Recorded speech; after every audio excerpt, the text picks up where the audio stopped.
Let's get down to brass tacks. Welcome to the channel, ladies and gentlemen. Coriander, here we are. It's the moment that I know you've been waiting for since the beginning of us doing this series. No, it's not.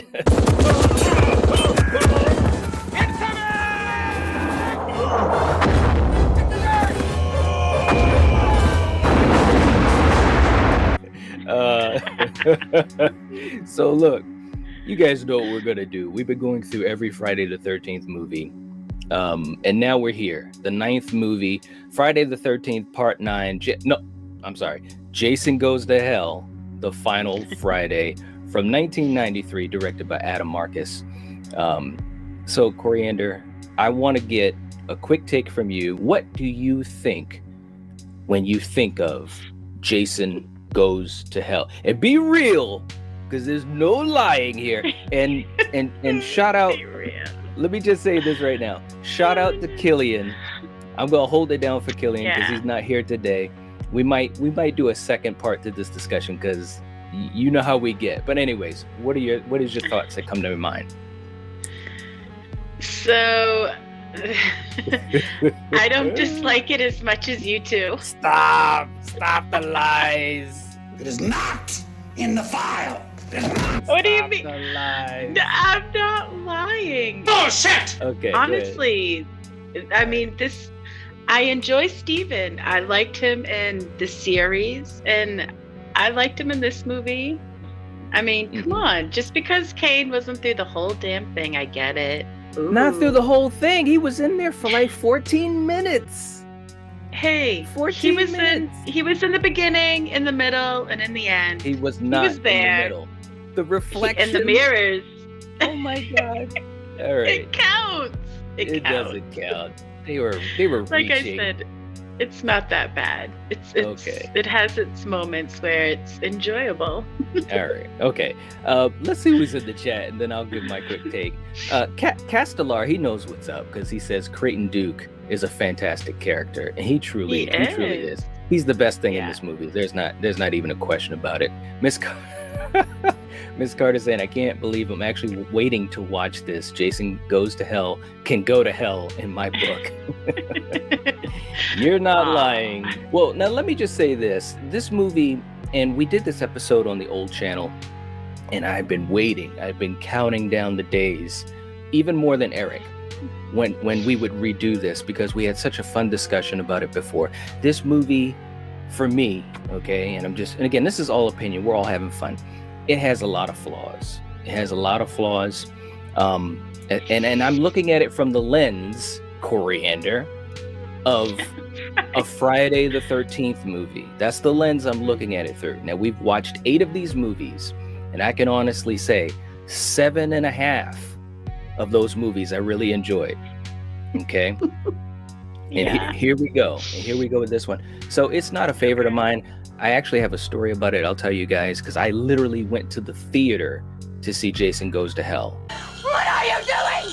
Are you crazy? Me and the 2 other people inside of the theater, and I should have known that was basically the setup for me. That was just like with Jason X. I had it was just me and my ex. So what can you say? Sometimes you just hit them right, and it's your private screening. So that's right. Well, I had a private screening, and it was too private for me. Eric saying, I don't think so. Knight's reaction in the theater, right? I was right there with Creighton Duke. Oh man, my man Ben's in the chat. I am the Night Watch. What's going on, Ben? Hope you're doing all right, man.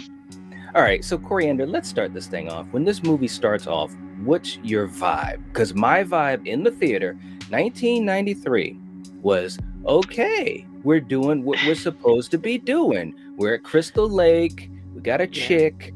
Let's have some fun. What are you thinking? Sure. I'm thinking the exact same things. We got a chick. Let's have some fun. No. Yeah, it does start out just fine, just like you'd think a typical Jason movie would. And I mean, once she's in those woods and the lights turn on and he starts taking those shots and then gets blown up. Obviously, it's like a what the fuck is going on factor. Right? Because, my boy's gone, so it's like, Right? this Thanks, should be Adam. interesting. Thanks, Right? Adam. Look, there he is right there. Right. He knows what he was doing, taking away Yeah. the hero. All right, so look, Yeah. man, when that happened in the theater, there was this I don't know, this guy that looked like he might have been in his 20s or whatever, and this lady, I don't know why she was alone. But anyways, the guy literally said, "What the fuck?" I mean, Jason was blown up. Adam Marcus talked about how they wanted to do something different. They wanted to kind of tread new ground. They wanted to build up a new mythology for Jason. And that's why he wanted to do a lot of the things that you usually would see in a Jason movie, which you did in that, what is it, like a 9-minute sequence, something like that. Like that. And that was fine, But then he The said, only well, thing we- that was interesting too, right, though, is Mhm. how in this scene, right, and some others, Jason's like grunting and Yes. and it's like, what? When did he Yes. all of a sudden like go right? So Hey, yeah, do it I again. thought that Do was it again. interesting too. No, I'm not.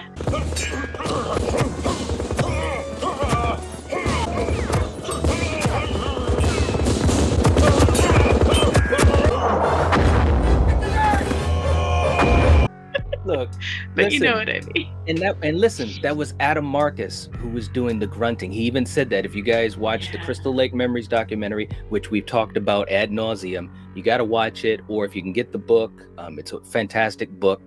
And he said, I did the noises. That was me doing the grunting. And I'm thinking, dog, when did Jason start grunting? This is not Rob Zombie's Halloween 2. What's going on? Oh no. What the hell? We're fine. Bullshit! And Yeah, he's not. And right. listen. Like, okay, listen. It's one thing to just grunt, but he was like, Yeah, he was. Come on, man.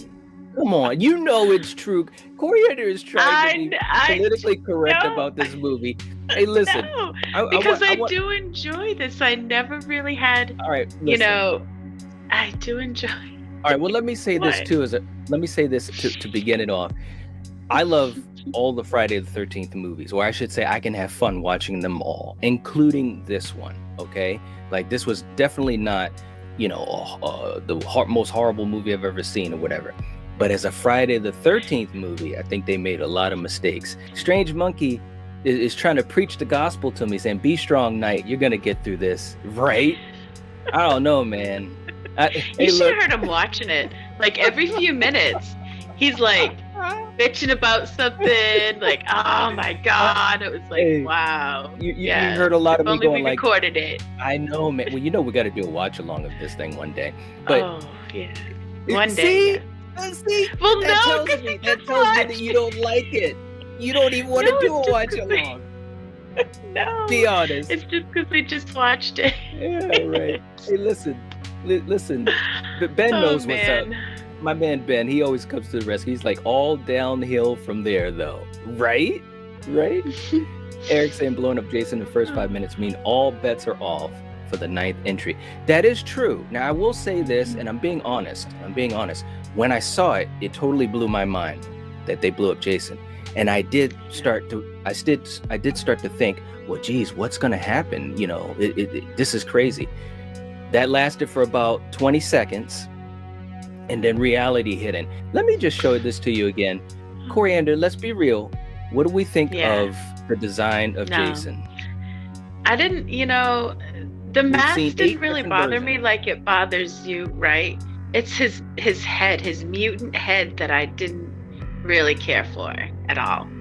I don't know. His head never looked that bubbly and that misshapen, and yeah, I didn't care for that at all. Yeah, well, they talked about how they wanted to make it look more mutated, and they wanted. Look, let's be real. This is not really a slasher Friday the 13th. This is more like a creature feature Friday the 13th. Again, I can appreciate them trying to do something different, but as usual, and I've got 2 other examples, when you try to explain a mythology, it usually brings you into what we call dark territory. Okay. And for any of you guys that have been around long enough, you guys know what we mean when we say dark territory.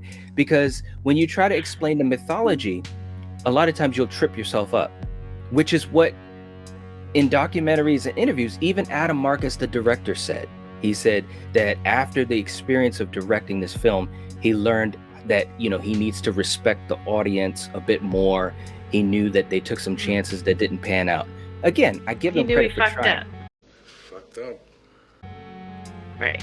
You said it, not me. You fucked up.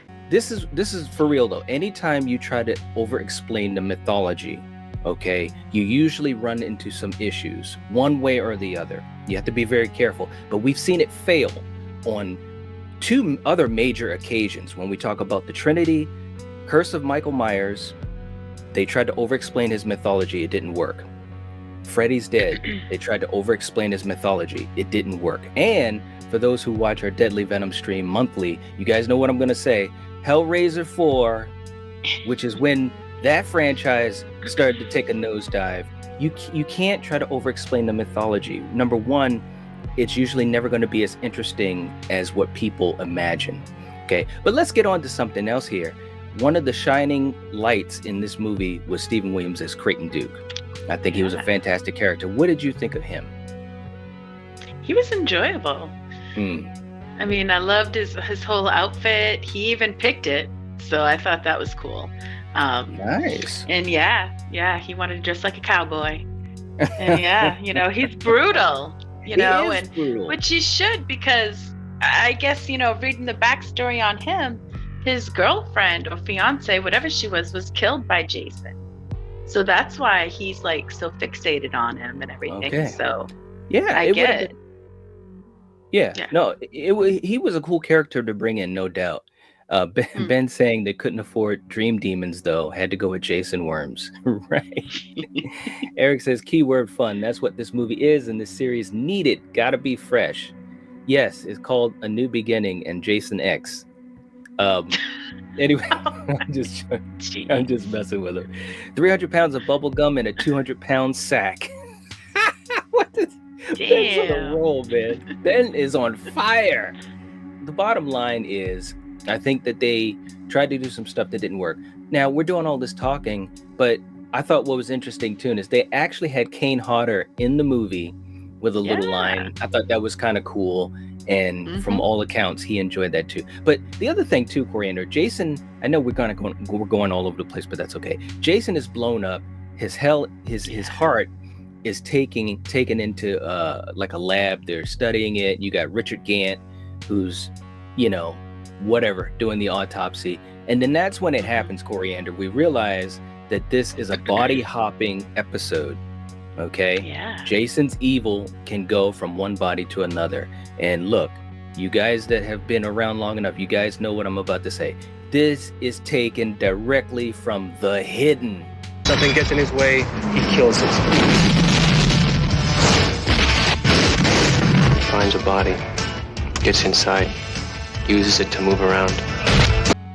Okay, which is a fantastic sci-fi action thriller. He needs to be reborn. He had to be reborn. So come on, he had to do a little body jump until he hit the right one. You know Stop what? giving me that head. I can't even give you the right look. I really can't. Let me. So he's body hopping all around. But here's the other thing, Coriander. We also find out that Jason has a sister played by the amazing Erin Gray from Buck Rogers and so many other great things. Right. Jason has a sister, and there's this whole mythology that Creighton Duke, he's basically our info dump. He says that a Voorhees is the only person that can either make Jason reborn or destroy him. And as we know in this story, there's only Erin Gray's character. 3. Right. Yes. 3. Erin Gray's character, her daughter, and her granddaughter, which is a baby. Which, by the way, the co-writer of the script said bringing a baby into this movie was the worst thing that he did. And I kind of agree. It's like, it didn't do anything, Coriander. What's going on? And you blew it! You blew it. Tell me. That was another vessel. If the other two failed, he had the baby. You know what? I cannot wait till we have an episode of Slasher Movie Club. So look, bottom line, no. we're not going to take all day on this, but bottom line, Jason inhabits the body of the autopsy, Richard Gant, who played the autopsy guy, and then basically body hops into the sheriff. The sheriff goes after Aaron Gray, and they do have that one scene. I will say there were some cool moments because they have that scene where he's attacking her, and your favorite thing about the middle of this movie is they look in the mirror and she sees that it's There he Jason. is. Oh, there's There he Kane. is. 3 seconds of Kane. Woo! Oh my God, you gotta be joking me. So I know people are like, what are you guys doing in this episode, man? Jack is saying, I remember shaking my head when the movie ended. Right? Oh my God. And you know, you gotta love Eric. Eric says Jason was in this more than he was in part 5. Just saying. Yeah. Come man. on, Eric. He was in It's true. 5. Oh my God. We had the fucking imposter. Okay, Right well, in let the me ask you beginning, this. it was like 2 seconds. Yeah. Roy was Jason. Listen, let me ask you this. Did you like 5 better than Jason Goes to Hell? Don't look to John, because he's not gonna fucking help you. Be real. Be real. Come on now. What kind of question is that? It's you a know? good question. Because you know the answer. I'll pass on that. Right. No. Like- I enjoyed like- them both, but I did like Wow. 5 just a little more. A little I just more? said it. A little more? Well, you didn't have Jason in this either. Come on. For someone who needs Jason. You know what? I'm going to get in touch with Deborah Voorhees and let her know you said that. No, just E. Oh, E. Stop it. Blanca saying, you just can't hate a Friday the 13th movie because they don't care if their movies are shit as long as they have fun. That is so true. It is true. And that's what these directors were trying, at least the director and these guys were trying to do. Is That's have a good fun point. with it. Yeah, I want to bring that up So- too. Wolfman's in the chat too saying the worst Friday the 13th movie in my opinion, but man, I love the tent scene. That was the grossest kill. And that's the thing, it was like the grossest kill ever in this movie. A good kill, you know, practical effects though. Frenzy says, stop. He says greatest horror movie of the 90s, best Jason movie, best horror movie ever made, second to Pet Sematary. No. Are you speaking for Eric? Stop it, Frenzy. Stop it. And you too. Eric, listen. And Eric, he knows that he won't mind me saying this. He said, was we had an episode on the Venoms because we were talking about best horror movie of the decades, and Eric said that Jason Goes to Hell was the best horror movie of the 90s. So I just want to throw that out there too. He's got a torch high for this thing, man. Eric saying Duke is one of the coolest characters in the entire franchise, and that includes Tommy Jarvis. Absolutely. Yeah. There's no doubt about that. Creighton Duke is, like I And said, to think we could have had Tommy in this movie, but it Really? didn't happen. We How got so? Steven instead. how so? Yeah.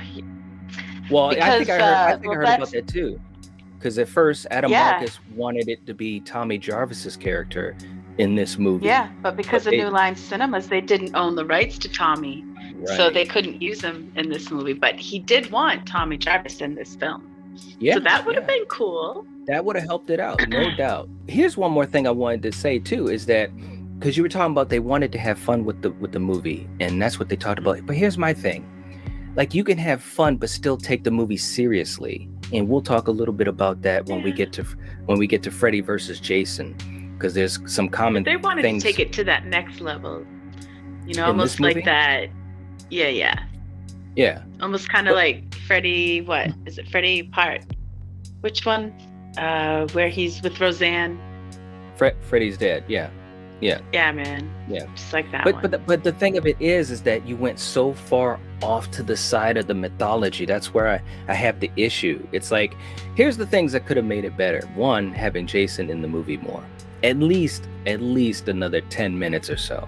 He just was not in the movie long enough. Even at the end. So 'cause 10 more minutes would have made I'm- it that much better for you. No. I'm saying that's one thing. That's one thing. Oh, okay. Number two, they have to take away some of the the way that they were having fun with it, I think it made it too off for me. Whereas something like Jason Lives had some fun with the movie as far as being meta, but it was in the structure of a more gothic take on Jason. Like, they took that seriously. Tom McLaughlin, he had a very high respect for the film, you know what I'm saying? Whereas Adam Marcus, you know, he was young. He even admits this. He was a year out of film school, and he just thought, hey, I'm a fan of this movie, but I want to do something crazy, right? And it's like, no, you don't want to do something that crazy. But credit, they had some great practical effects. That scene where the guy is melting away, that reminded me of Hellraiser. I don't know if it reminded you of because it's supposed to. Yeah, that's why they did it just like that, because of they wanted that to remind them of what's his name? Frank. Oh, good God. Yes. Frank. Yeah. Frank Cotton. That's right. Yeah. But John LeMay obviously was the star of the series, and he's the co-star in this. I thought he was pretty good as Steven. Like, I enjoyed his scenes. Yeah. He also was a bright spot. But as far as Jessica, who is... She wasn't bad. No, she wasn't bad, but they didn't give her enough to do. You know, she's the niece. She's the niece of Jason Voorhees. And again, they're building up this mythology, but there was no lead up to it. Like, if this is the other thing that could have made it better. More Kane, okay? Also, a better lead up to this whole new mythology. Jason's got a sister. There's a Voorhees house. You know, there's only one way to kill him. Well, where do you think they lived? At the camp? Throughout the whole year? We got the Necronomicon, so the Evil Dead is in the house. What the fuck is going on? We got all this stuff going on, man. This mythology is all over the place. Bullshit! Come on, you know it's true. Be real. Be real. Anyways, am still saying, who directed this gem? It was Adam Marcus. It was Adam Marcus. Ben saying TCM2 is rolling over in its grave, hearing Coriander praising Jason Goes to Hell. That is so true. Oh my God. Basically saying, oh, no. Let me ask you something. I know I'm putting you on the spot, but that's the fun of this. What's a better movie? Jason Goes to Hell or Texas Chainsaw Massacre 2? This one. Get out. Hey, stop. I enjoyed this movie way more than, Texas Chainsaw 2. Yeah. Wow, man. I like it a little better than before. I'll give you that. But I still enjoy this one better. Yes. Look at this thing, man.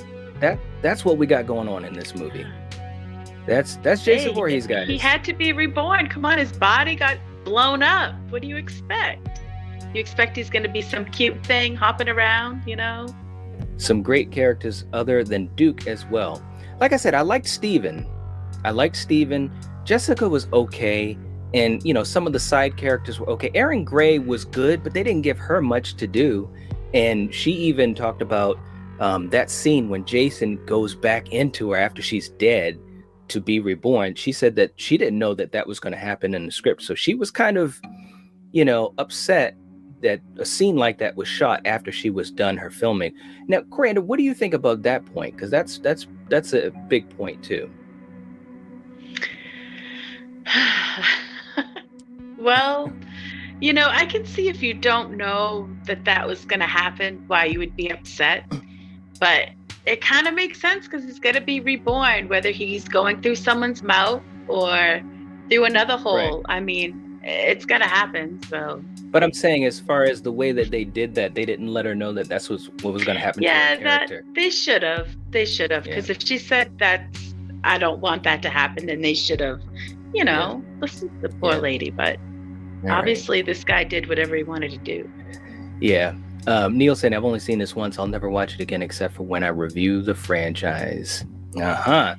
Eric is saying, I agree, Coriander. It's better than TCM2.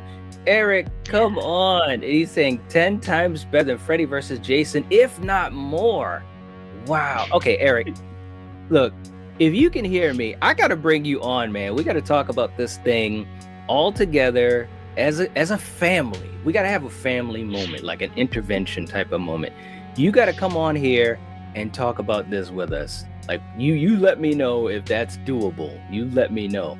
Joel is in the chat, and I've had this movie in my collection, but never watch it. Great cast, wasted in this. I agree. He's like, let's do it. Okay, so we're good. Listen, there is a person that is the biggest defender of this movie, and he deserves to have his moment to talk about this because bring him on. Damn right, it. let's bring him in. You guys know who he is from Hey Internet. Eric here, our good friend Eric.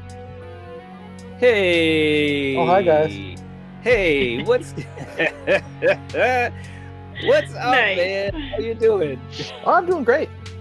How All are right, you? look, You seem like you're having a hard time. man. You already I'm specifically know what's talking to you, Knight. up. I know. You know what's up. You know what's up with this.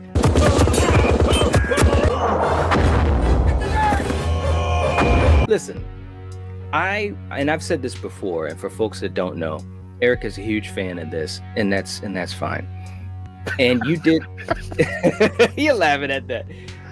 Ben's saying the only thing I'll give this movie is that it made me hungry for a Jason burger. 2 for 1. Nice. They did look good, right?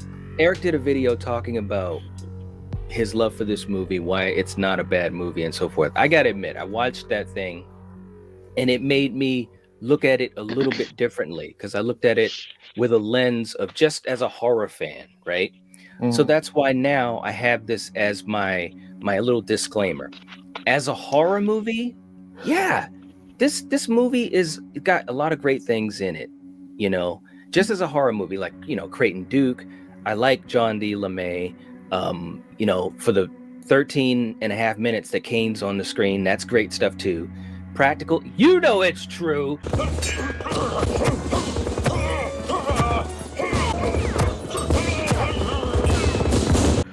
Look, he's looking at you right now. He's still saying I was in this movie more than part 5. He's looking at you saying, "Be real, Eric." No, I'm just joking. But no, I know. so you got Kane in it. You got some nice practical effects, and I appreciated that. So you had some good scenes, but to me, it was disjointed a little bit, just even as a horror film. But as a Friday the 13th film, okay, as a Friday the 13th film, it just didn't. Listen, Eric, tell me this. I know you love the movie, but just from the point of view that I'm looking at it, I think they should have brought us the information of the mythology a little bit better, like a little bit of a better lead into the mythology. Like all of a sudden he's got a sister. All of a sudden they got a family house. There's a family dagger or whatever. Like if they had explained that a little bit more within a nice flow of the movie, I think I could have, or other Friday the 13th fans that have an issue with this movie, I think I could have accepted it a little bit better. It's like, it just seemed like it was out of the blue. Does that, what do you think of that? I get your point, because, you know, again, yeah, we have this family that's coming out of nowhere. We have, you know, Creighton Duke knows Jason's history, and we don't know anything about Duke. But I look at it this way, and I've always said this is the 9th movie in a movie that, other than, you know, a couple, you know, tongue-in-cheek moments, it's been the same film over and over. Kids go to camp, kids get slaughtered, you know, or kids go into the woods, kids get slaughtered, and you need something fresh. Right. And what I like here is, and the thing is, and I'm not speaking to you specifically, Knight, but when people say like they go too far left or stuff like that, but they excuse him battling someone with telekinesis. You know what I mean? That's still kind of out there, you know, just replace the demon baby or whatever you want to call it with telekinesis. It's still kind of a monster movie. Jason Lives was a monster movie. He's literally resurrected like the Frankenstein monster. So it's already going down this over-the-top, cheesy, goofy route. I love this movie because, like I said in the chat, when Jason's blown up within the first 10 minutes, you don't know where we're going. Right. Yes, I agree. It's 100% fresh, and I love that. Yeah. And for me, from beginning to end, it's nonstop fun, and that's why I love it. Again, maybe if this was like part 3, and then they brought in the Jason worms and stuff like that, I'd be wondering what the hell's going on. But this is the 9th film in a franchise right now. I'm already ready for something new. I'd never seen The Hidden. So I'm not, even though I have since then, and it's very similar. So I can agree that it's could be a ripoff, maybe. But it's just, this movie to me is the perfect fun horror movie. You have great characters. Duke is, like I said, one of the best characters in this franchise. Yeah, I agree. You also have likable characters like that you can have fun with. I like Steven a lot as the would-be hero. I love Joey B and her husband and son, the owners of the diner. Yeah. Because they are so much fun, and they are such opposites of each other. You have the loud, vulgar, boisterous woman married to this teeny tiny little man, but they work perfectly. They are the best comic relief that is needed for this movie, I think.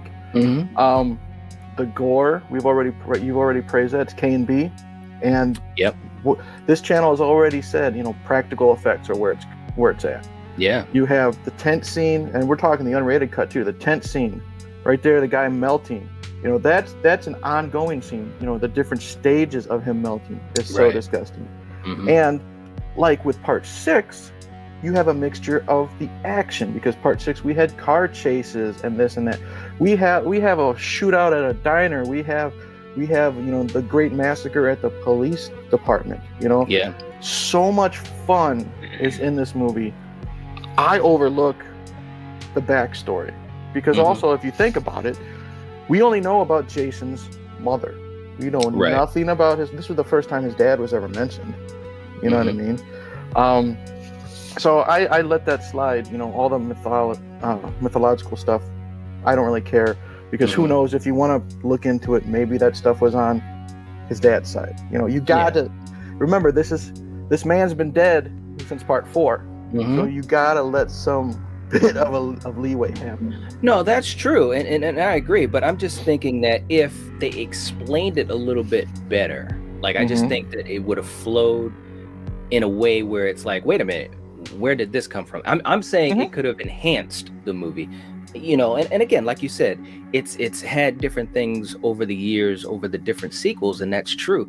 But even with Jason Lives, yes, he became literally a creature, but that movie is still a slasher movie, and this movie isn't as much of a slasher movie, which I'm not saying makes it bad, but I'm just saying it's different, and not in a way that I think works well for a Friday the 13th movie, and again, I look, it is what it is, but I mean, when I think of all of the other entries, and I don't want to get too much into the whole idea of ranking it, because we'll do that when the time comes, but this one, there's obviously different ones, like you said, part 7 with the telekinesis, but they showed the backstory of her as a girl, and even though the whole series you have to suspend disbelief, because Jason himself, you got to suspend disbelief, but at least with part 7 they go through to me anyways, a better setup for what you would see later on, because they show her as a child, they show her, basically it's Carrie, and we all know that, and they all said that. But with this movie, it's just kind of out of the blue. Not only that, but how Jason is depicted, like you were saying, Coriander, he's grunting, he's huffing, he's when even at the end, he sounds like Arnold. Oh, stop! It wasn't that bad. All right, it wasn't that bad. But I'm just saying, you heard those grunts. That's why I made sure to have that in the intro. And not only that, but even in the fight with Steven at the end, which I enjoyed Steven, fighting him and stuff like that. But Jason could have killed him like 8,000 times. Jason is throwing a playground monkey bar set at Steven. It's like, kill that son of a bitch. Like, he's playing around with him. Like, Julius didn't have this much success with Jason. And Julius was an amateur boxer. I mean, come on. Not only that, but even John D. LeMay was talking about how he was able to do all this with a broken hand, because Creighton Duke did break his hand like 2 minutes before. A couple of fingers. It wasn't his whole hand. It was just a couple fingers. Now, come on. See, she gets it. She doesn't get it. Well, here's a question for you though. We were talking about the mythology, and we need some explanation. Part 2 is one of the pretty much universally praised sequels. What about, we don't know, did he come back to life? Was he living in the woods the whole time? Right. See, there's, and then now, and I'm just saying, just for that aspect. Yeah, no, that's true. Everyone a Friday the 13th fan. It's hard to find anyone that doesn't put 2 above. At least in their top. Not talking about your guys' ranking, but at least top 4 or at least top 3. You know what I mean? But there's no explanation on that backstory either. No, that's true, and they totally jumped the shark. The whole idea of Jason is jumping the shark, but it was early in the franchise, and then here we are with multiple movies. And all I'm saying is, I just think the mythology could have been, if it was, I guess for me, what I'm saying, if it even, and I saw this as a kid. I was a kid when I saw this, but even as a kid, and not someone that was really analyzing a movie or analyzing any movies at that time, I just wanted to watch a Friday the 13th movie in the theater. When they brought up the whole idea of Jason's sister and the family lineage or whatever and all that, I was like, huh? What? As a kid, so all I'm saying is, I just think that they could have led into that a little bit better, and it would have been, I could have accepted it. Because see, that's, it's kind of the reverse, because you talked about part 2, and you're right, they totally jumped the shark. But that was early in the process. Like, if they had jumped the shark like that, let's say in part 4 or 5, people probably wouldn't have stayed on board, because it's like you're starting to build a history, and also by part 9, you got to remember, Jason is literally an icon. The Trinity has been formed with him, Michael, and Freddy. So I think that's the other part of it too, is that people expected a certain way that the movie would work. Like, you want to make it fresh. Like, for instance, go ahead, Coriander, what were you going to say? Well, I was just going to say, with this whole sister thing, supposedly she was adopted. She put her up for adoption. So how are we going to know? How are we going to know that there was a sister? You know what I'm saying? Right, but here's the thing. Adoption. But here's the question. How do you know about the adoption? Where'd you see that? In the memoirs. That's right. Now, if they had said that in the movie, stop. So listen, if they had said that in the movie, like if Creighton Duke, and that's how they could have fixed it right there.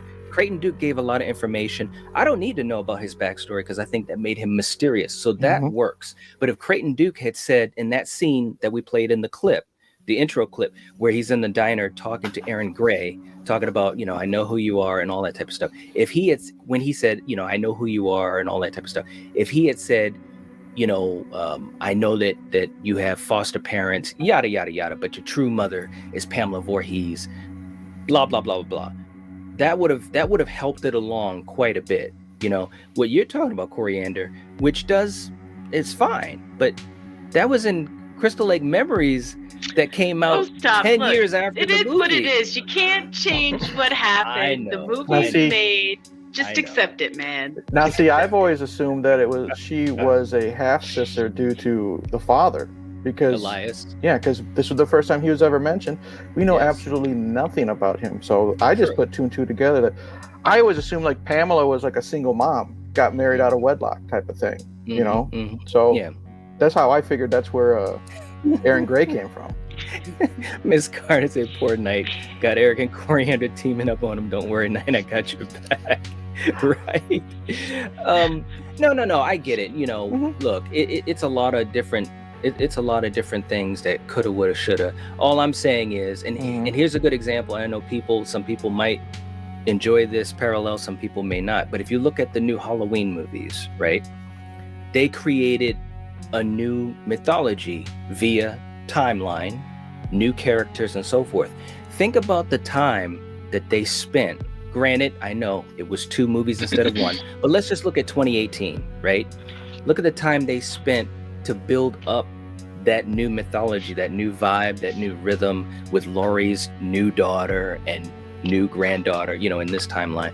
So, and by no means am I saying that Friday the 13th is story-wise on the same level of some of these Halloween movies. Some of them they are, But I'm just saying is I think that's a good example of how to do it in a better way so that people can understand and be invested in this change. I think they didn't give us enough to really be invested in this whole way to defeat Jason. But you gotta remember, this director was like in his early 20s. Like, yeah, he was just a like kid. 25. He was right out of film school. Exactly. Mhm. Yeah. So Yeah. I mean, come on, how Hey, Lamar. cut him a little slack, you know? No, listen. All I'm saying is this. They tried to do something different, Mhm. and I can appreciate that. But even himself, even he said it. John D. LeMay said it. Sean Cunningham said it. Is that it just didn't. It didn't work out the way they were hoping that it would, as far as creating a new, fresh mythology. That and to me, that's and that's whether you love or hate the movie, Right. you know. And I think for people that do love it, like Eric, Mhm. you can look at those flaws and put them to the side, as we all do with movies that we enjoy. And you can take the things that you like, and those are amplified, and that's fine. You know, that's fine. But it's still not a great Friday the 13th movie. Is it? Come on, let's just be real. As a Friday the 13th movie, yeah, I get your point, but like I said, like me as a person, I always look, like I said, at the fun factor, and this movie is just nonstop fun from beginning to end. Mm-hmm. And I like the look of Jason. I know you both don't. I like how his face his mask has now become a part of him. Yeah, You know, that's what because- Kane was talking about. Because that makes a lot of sense. It's well, what else? I was gonna say the Necronomicon thing. I think that's just a plant by Robert, because when he's going through the house Mm-hmm. and Steven's hiding in the closet or whatever, and Robert's being total douchebag, he's saying, just go talk to the guys in props, put some body parts here and there. So Yeah, I think yeah. that was just, he already planted that, and that was just Adam Marcus came across and he just had a little bit of fun. Yeah, And- no, it was a wink. It was a Yeah. wink, and Yeah, that was definitely, fine. because he kept throughout this movie putting little nods to, like we were saying, Yeah. Hellraiser and the Mhm. Necronom with like the Evil Dead. So Yeah, that No, was kind of cool. That no, I totally get That he that. did There's no doubt about it. But again, I just feel like some of the best stuff was the end, the Mhm. fight with Jason, and then Jessica and so forth, the beginning, and some stuff in the middle. To me, some stuff. The diner scene I thought was pretty good. I did like the side characters. Here's another thing too. I think what might have helped a little bit more, because you had some really good character actors in this. Mhm. I think if they had lessened the amount of characters overall in the movie, that would have given some more time for some of these folks to kind of do what they do. Because again, in the diner, you had some great moments, with Rusty Schwimmer and those guys, and it was good. But I Mhm. just don't think they gave enough time for those characters to really shine, I should say. The movie is, 90 minutes, 93 minutes. I don't know, maybe if they had another 10 minutes, I don't know. It's hard to say. Hard to say. See, I look at it the opposite way. I think that they're sprinkled out perfectly, because you have all these characters. They're able to make those moments their own. Mhm. So when they all come together, like you had the little moments with Joey B and her family, the 2-for-1 burger sale, the goofy stuff, you know what I mean? Yeah. And then you spread them out here and there. So finally, when everyone's together in the diner Mhm. and all hell breaks loose, you don't know what's going to happen. You're either Right. going to love her family, Mhm. and they're not going to make it out no matter what. So you're Right. either going to love their family and be like, damn, that sucks, or you're going to hate their family and be like, damn, it's about time. Mhm. So I think, and then Steven's buddy, the cop, he's sprinkled out perfect. I Yeah. think he's got some good comedic moments, when they're fighting outside the cop car, Yes. pulling the gun on each other. Yep. I've got a gun, fuck you, I've got a gun. That's I think that's good fun that's needed, comedic wise, Yeah. thrown in between the body hopping and the gore and all this Mhm. stuff. I think it's a perfect mixture of action, horror, and comedy. And that's why I love this movie so much. Because I think the flow of it, like you said, in 90 minutes, works. Mhm. And I honestly, and I'm not saying, you in general, but I think a lot of people can't get past the change with the body hopping and not knowing why he can do this now. Yeah. All of a sudden. And I think that's the major thing that people, kick this movie about. Yeah, Kick this movie for. Yeah, my biggest issues is the way they introduced this new mythology, Mhm. the fact that Kane's not in the movie nearly enough, I think that it was a little disjointed in some of the moments. I don't think there was enough Duke. I don't think there was enough John D. LeMay, because I think they're the strongest characters in the movie. Yeah. Easily, in my opinion. So you needed to have them more in it. And that's what I was saying earlier. I think if maybe they had a few less characters, the ones that are left over, I think could have had a stronger presence, because when you're doing them, because that's the other thing too, there's great gore in the movie, right? But this isn't a slasher movie. Like, even when we do these episodes, especially for this series, this is the 9th time that we've done this, well, not including all the others on the old channel, but putting together some of the clips for the kills and the images and so forth. It was very hard to do that with this movie, because that's not the type of movie it is. It's much more of like a creature feature and the body hopping thing, which is fine. But again, if you're looking for this to be a slasher movie, I think you're going to be a little disappointed. The moments where there was gore or kills, it was fine. The unrated version is better, by the way. I do want to say that, because they really let things go. I think that was a smart thing they did, because they knew that they were going to have it go on home video as unrated. So that was smart. They found a way to kind of, avoid the MPAA raping their movie like they did on like 6, 7, and 8. But again, it was just, look, man. Oh no, I get it. Yeah, I get it 100%. I do. But it's not a bad movie, because especially Coriander and I, for Slasher Movie Club, we've seen some bad movies. We really have. So this is nowhere near a bad one, but just in the whole idea of the series, I just think, oh man, I don't know, man. Castellar But can says, I just say? Oh, go ahead. Castellar was saying Duke needed to go on a road chase. Yeah, I think it would have been cool to just see a little bit more of him. I know you got to make this fit into 90 minutes. But I would have loved to seen just a little bit more of him. You know what I'm saying? Because then at the end, when you finally got the crew together and Jason is resurrected, it's like he got killed right then and there. I know he sacrificed himself to hold Jason back.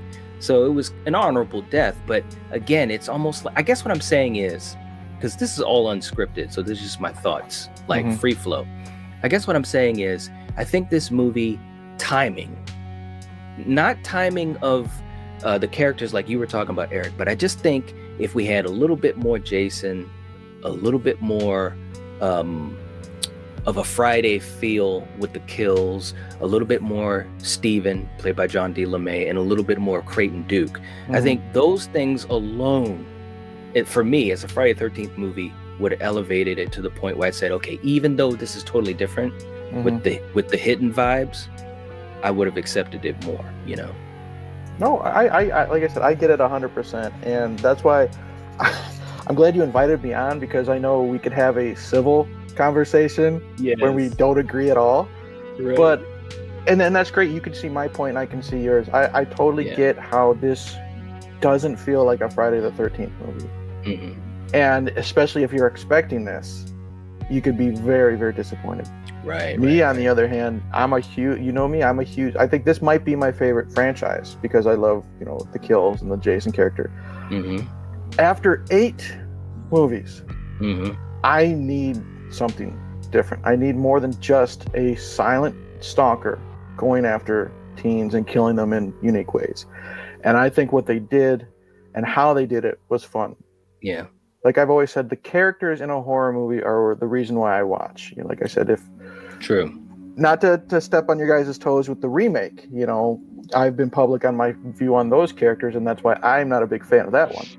I love the characters here, and that's what draws me in. I like the cool nods to the other franchises. Like we got the crate from Creep Show in the basement. Yeah, that's neat. Yeah, not just the Evil Dead stuff. The gore, the action, it's just so much fun. And when would you expect like a shootout in a Friday the 13th movie? Other than say when Sheriff Garris is taking on Jason 6, we have multiple people shooting at Jason, air quotes. I'll use air quotes because when he's possessed by Robert or whatever. Again, that's something new and that's something fun. You know what I mean? And that, like I said, that diner scene when Vicky's got the shotgun, you got collateral damage too. She accidentally shoots one of the customers and stuff like that. Right. That's something unexpected. air quotes realistic in a body hopping movie. You know what I mean? So it's just new, fresh, and fun, and that's why I just love it from beginning to end. I hear you, man. I hear you.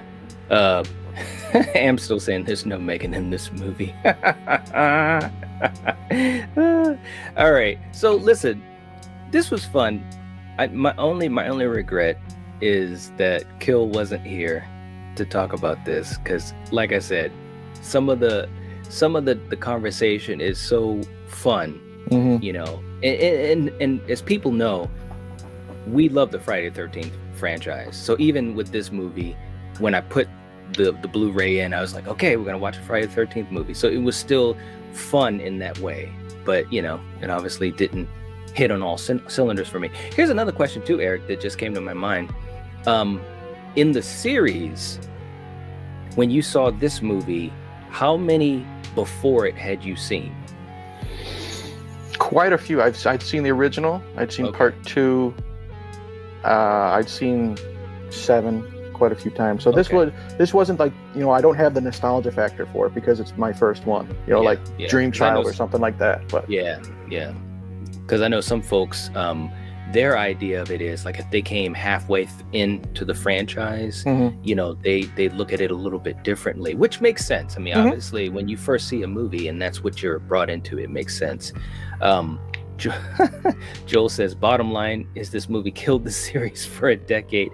Well, you know, the other thing too, as we start to end up here, they wanted to do Freddy versus Jason. That was the plan, because at this point, Friday the 13th had left Paramount and was with New Line Cinema, but they couldn't get the rights situated and so forth. So Jason Goes to Hell was kind of like their plan B. And we'll talk more about that when we get to Jason X. So, you know, they thought to themselves, hey, let's do something different. Let's get a young, fresh director. And they did that. Again, I understand where they're coming from. But again, I want to position Halloween 2018 into this conversation. Halloween 2018, to me, you know, and I don't know you, well, I think I know what you think, Coriander, but to me is very fresh to the franchise, the way that they do things and create a new mythology. It's a new timeline too, but I don't mean just the new timeline, but a new mythology for Michael. And I think they do it in a better way, especially Kills. I mean, Kills is, well, we won't get into all that, but just some of the things they added to the mythology, they did it in a way where it flows into the series. Whereas with this one, I think it was just such a jolt. Sometimes that's a good thing. There's no doubt about that. And you see that in many franchises, whether you're talking about Terminator Genesis, or you're talking about Alien Resurrection, or I should say Alien 3. So, you know, a lot of franchises have to do that. But more often than not, to me, it's usually trouble when you're trying to add things to a history, like in Freddy's Dead or Curse of Michael Myers. It's like, you know, I don't know. So anyways, that's one of my final thoughts. There's a lot of opinions out there, and it's a very divisive movie. And Adam Marcus knows that too. I got to give him credit. I think he really understands the positives and the negatives that are associated with this movie. I think he was trying to hit a home run, and he knows that it necessarily wasn't for a lot of folks. He's very, very self-aware of its history and the fan base, which is, I mean, he pokes fun at himself. Like when he was in the middle of making a documentary on this movie. Like it's like The Dark Heart of Jason Voorhees, and then COVID drove it to hell. He's just now getting back into doing it. And when he was doing his like Indiegogo or Kickstarter, whatever the fundraiser was, he's like, why would you take a 22-year-old out of film school and just hand him a franchise? You know, why did I misspell Voorhees on the mailbox? You know, he's very self-aware. And I think, like I said, you know, eventually, was a few years ago, he said Jason is a Deadite, you know, because of the dagger and the Necronomicon. I think he was just trolling a lot of the haters too, because there are people who, when you hate a movie or you dislike a movie, you will just kick it until it's dead. Right. And they look at, you know, they'll say, you know, what is so bad with it, but they won't look at, you know, the positives. And I think he was just, you know, he was rolling with it. He's like, yeah, sure. Jason's a Deadite. You already hate my movie. I'm just going to say he's a Deadite. He knows its reputation. I think he rolls with it and has fun. Yeah, I agree. So, you know, I give him credit for that, because there's a lot of people, especially when you talk about directors or artists in general, when they don't really recognize whether it's the good or the bad of what they do. And that's why I really do enjoy talking about this movie, because to me, there's two sides to it. And, obviously we're having fun with it and stuff like that. But there is real story to it. Cause like I said, when I went to the theater, I was ready. I had my popcorn, I had my Pepsi. The theater was a little empty. It was a hot summer day. I had the air conditioner was flowing on me. And I'm like, I'm going to watch a Friday the 13th movie. And then it just took me on this ride that I wasn't really ready for. Again, I've come to appreciate a lot of the things about it since then.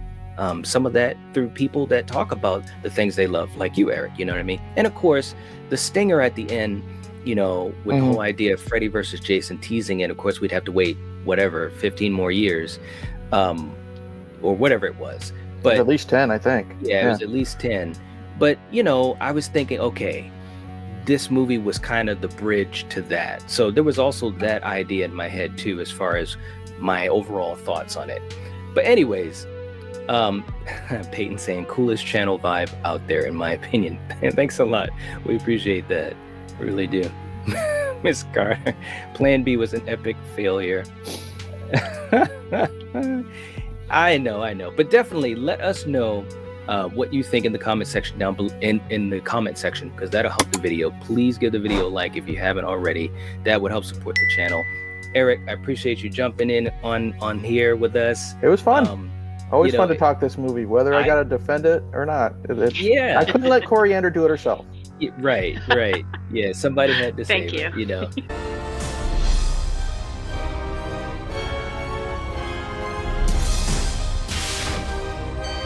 We've been on this journey. Here we go to the 10th movie, Jason X from 2001. Much maligned at the time, I would say, but now getting a little bit of respect. Ginger Ninja, who else is not ashamed to admit they like Jason X? Me. Right? Oh, man. Val saying, for a horror movie, serial killer going to space, it was worth the watch multiple times. I agree. Let's get a quick take and then, see what we got going on. Kill. Jason X. Last week we had a blast doing the watch along. When you think of Jason X, what do you think? Look, I think of them trying to do something different, and in my opinion, succeeding, and them having fun with it. I've said this before. You mix Alien with Friday the 13th, and Bastard Baby is Jason X, and that's not a bad bastard. I like that bastard. All right. How about you, Coriander? I mean, this is like one of the funnest Jasons to watch. I mean, for anything going out in space, I enjoyed it. So yeah, it was better than Leprechaun or, whatever else. Hellraiser 4. Exactly. The movie that we will not name. Mikey saying, didn't Jason X have the most kills in a slasher until Halloween Kills? It would not surprise me, man, because he was killing a whole bunch of people. Yeah. Plus, blowing up space stations. Well, and we're going to get to that. And supposedly, and Blucko was saying, what was it, like 10,000 people on that space station? Yeah. I can't remember. Dogs, koala bears, fish. A bunch of, Jason was going wild, man. Oh, man. The best in space, yeah. My big take on this thing, before we get going with our intro proper, and also to give folks maybe another minute to come into the chat if they choose to do so. This movie, it shouldn't be as good as it is. It really shouldn't. Oh, no. Come on, there's no lying. Come on. Jason is in fucking space. We're fine. Okay. He is, and they did it the right way. They did. But I'm just saying, the fact that he's in space, and I am not ashamed to talk about this movie. It is a miracle unto itself. Like you said, Leprechaun in space, Pinhead. Man, once you go to space, it's over. Amityville in space. I mean, it's like, come on, this is ridiculous shit. But somehow, and we're gonna talk about why this works, because I think they made some interesting and definitive choices to make this movie worth a watch. But also, it still looks pretty good. I got to give them a lot of credit for a movie that's 20 years old. The movie actually doesn't look bad with the CGI that they used. Like I says, not the gerbils. 19,727 people on that space station when Jason destroyed it. So yeah, Jason. It's crazy, 19,000. Wayne also saying sad that the director had passed away. Definitely rest in peace. Yeah, you know, and if you get a chance to watch any of the behind the scenes on it and so forth, it's pretty interesting stuff. James Isaac, I mean, he really was trying to do a really good job with this movie, and they were stuck with the whole idea of waiting to do Freddy versus Jason. So that's part of the issue that was going on and why they did something that was so far into the future, 450 years, I think it is, into the future. So anyways, I mean, it's interesting, you know, because this franchise was kind of held up by them waiting for Freddy versus Jason, and in a way they were able to get very creative too. So, you know, it's a gift and a curse waiting for Robert. All right, Kill. So let's get going on this thing. This movie starts off. What are you thinking? The first thing I want to say, and I don't know if you were going to say this, but the way it starts off, man, it looked like it was given a little nod to Jason Goes to Hell. Amazingly. And to even reference it, I was like, wow, because it looks like it's hell that's, you know, you're starting off with in the beginning. Yeah. Well, yeah. It looks like hell or hell on earth, or for you video game players out there, it looks like something from Doom or something like that. Right. But yeah, but I will say this, you know, and I think I mentioned this last week, it's the most production I've seen in any of the opening credit crawls in a Friday the 13th movie. Absolutely. Because it's so much going on, and then as it pans, you know, back out, you realize, oh, it's all in the eye of Jason. Right. So it's like, all right. So yeah, it's some stuff going on in Jason's eyeball, guys. Right. And then of course you see where he's at. And Corey Ender, you were so funny when you said, what is it called, the Crystal Lake Research Facility or whatever? And there's your boy Captain Happy. You know what he's doing, just chilling. What were you thinking in the beginning with how they were setting this up, Corey Ender? I thought it was pretty good. You know, they had, like you said, he's all chained up, and I think it's funny how the guard was like all creeped out by him and throws his like jacket on him to cover him, and and then and then soon, not long after that, you had Cronenberg coming in, which it's so cool that he's in this, And just like that, he gets it. And Rowan, she was so smart to be like, look, you just think it's going to be that easy to transfer him? You guys are friggin' nuts. She was like trying to stop him or whatever she was trying to do. But he got loose, and all hell broke loose. So it was great. Yeah, man, can I just say, and I know we talked about this on the watch party, but I have to say this for you guys, and if you're, you know, younger and you may not know, David Cronenberg is an OG. I mean, he's an icon, a legend, a master. So many great movies, you know, just too many to name. But as a director who wanted to be in Jason X so that he could be killed on screen, I love this guy more than I ever have before. Seriously. It's just awesome, man. So that's number one. Number two, they used a lot of Cronenberg's film crew on Jason X. You know, a lot of the behind the scenes cinematography and all that type of stuff, which it makes sense because this movie actually is shot pretty damn well. You know, it's not like they had a huge budget, and obviously it's a Friday the 13th movie, but it's shot well, it looks good, the production design is good, and like we said, even the CGI for the time, you know, is pretty good as well. It only had a budget of like, I think it was like $12 million or whatever. Unfortunately, it only made like 17 in the box office, but we'll get to why on that too, because there was a lot of behind the scenes stuff. But I also want to say, before I pass it back to you, Kill, can we give some credit to these guys for knowing how to make Kane look good again? If you were not here for our Jason Goes to Hell episode, please check that out because it was a hell of a lot of fun. And you guys know, I was not a fan of the look that he had in Jason Goes to Hell. I give them credit for making him look so much like a creature, but I think he just looked so far from what Jason Voorhees should look like. But in this movie, he gets back down to basics. Kane is looking good in this version, and also as we get to Uber Jason. But Kill, let's get to your girl Rowan, played by Lexa Doig, who, obviously, pretty good career, especially on things like Andromeda and stuff like that. What do you think of her setup and how this movie kind of gets going? Because she, like Coriander was saying, she's just trying to do the right thing at this research facility, and it doesn't go very well. Look, she's technically a final girl in two different time periods. Yo, I did not even think about that. Yes. And she's brilliant. She's smart. She's the smartest character in this entire movie, in my opinion.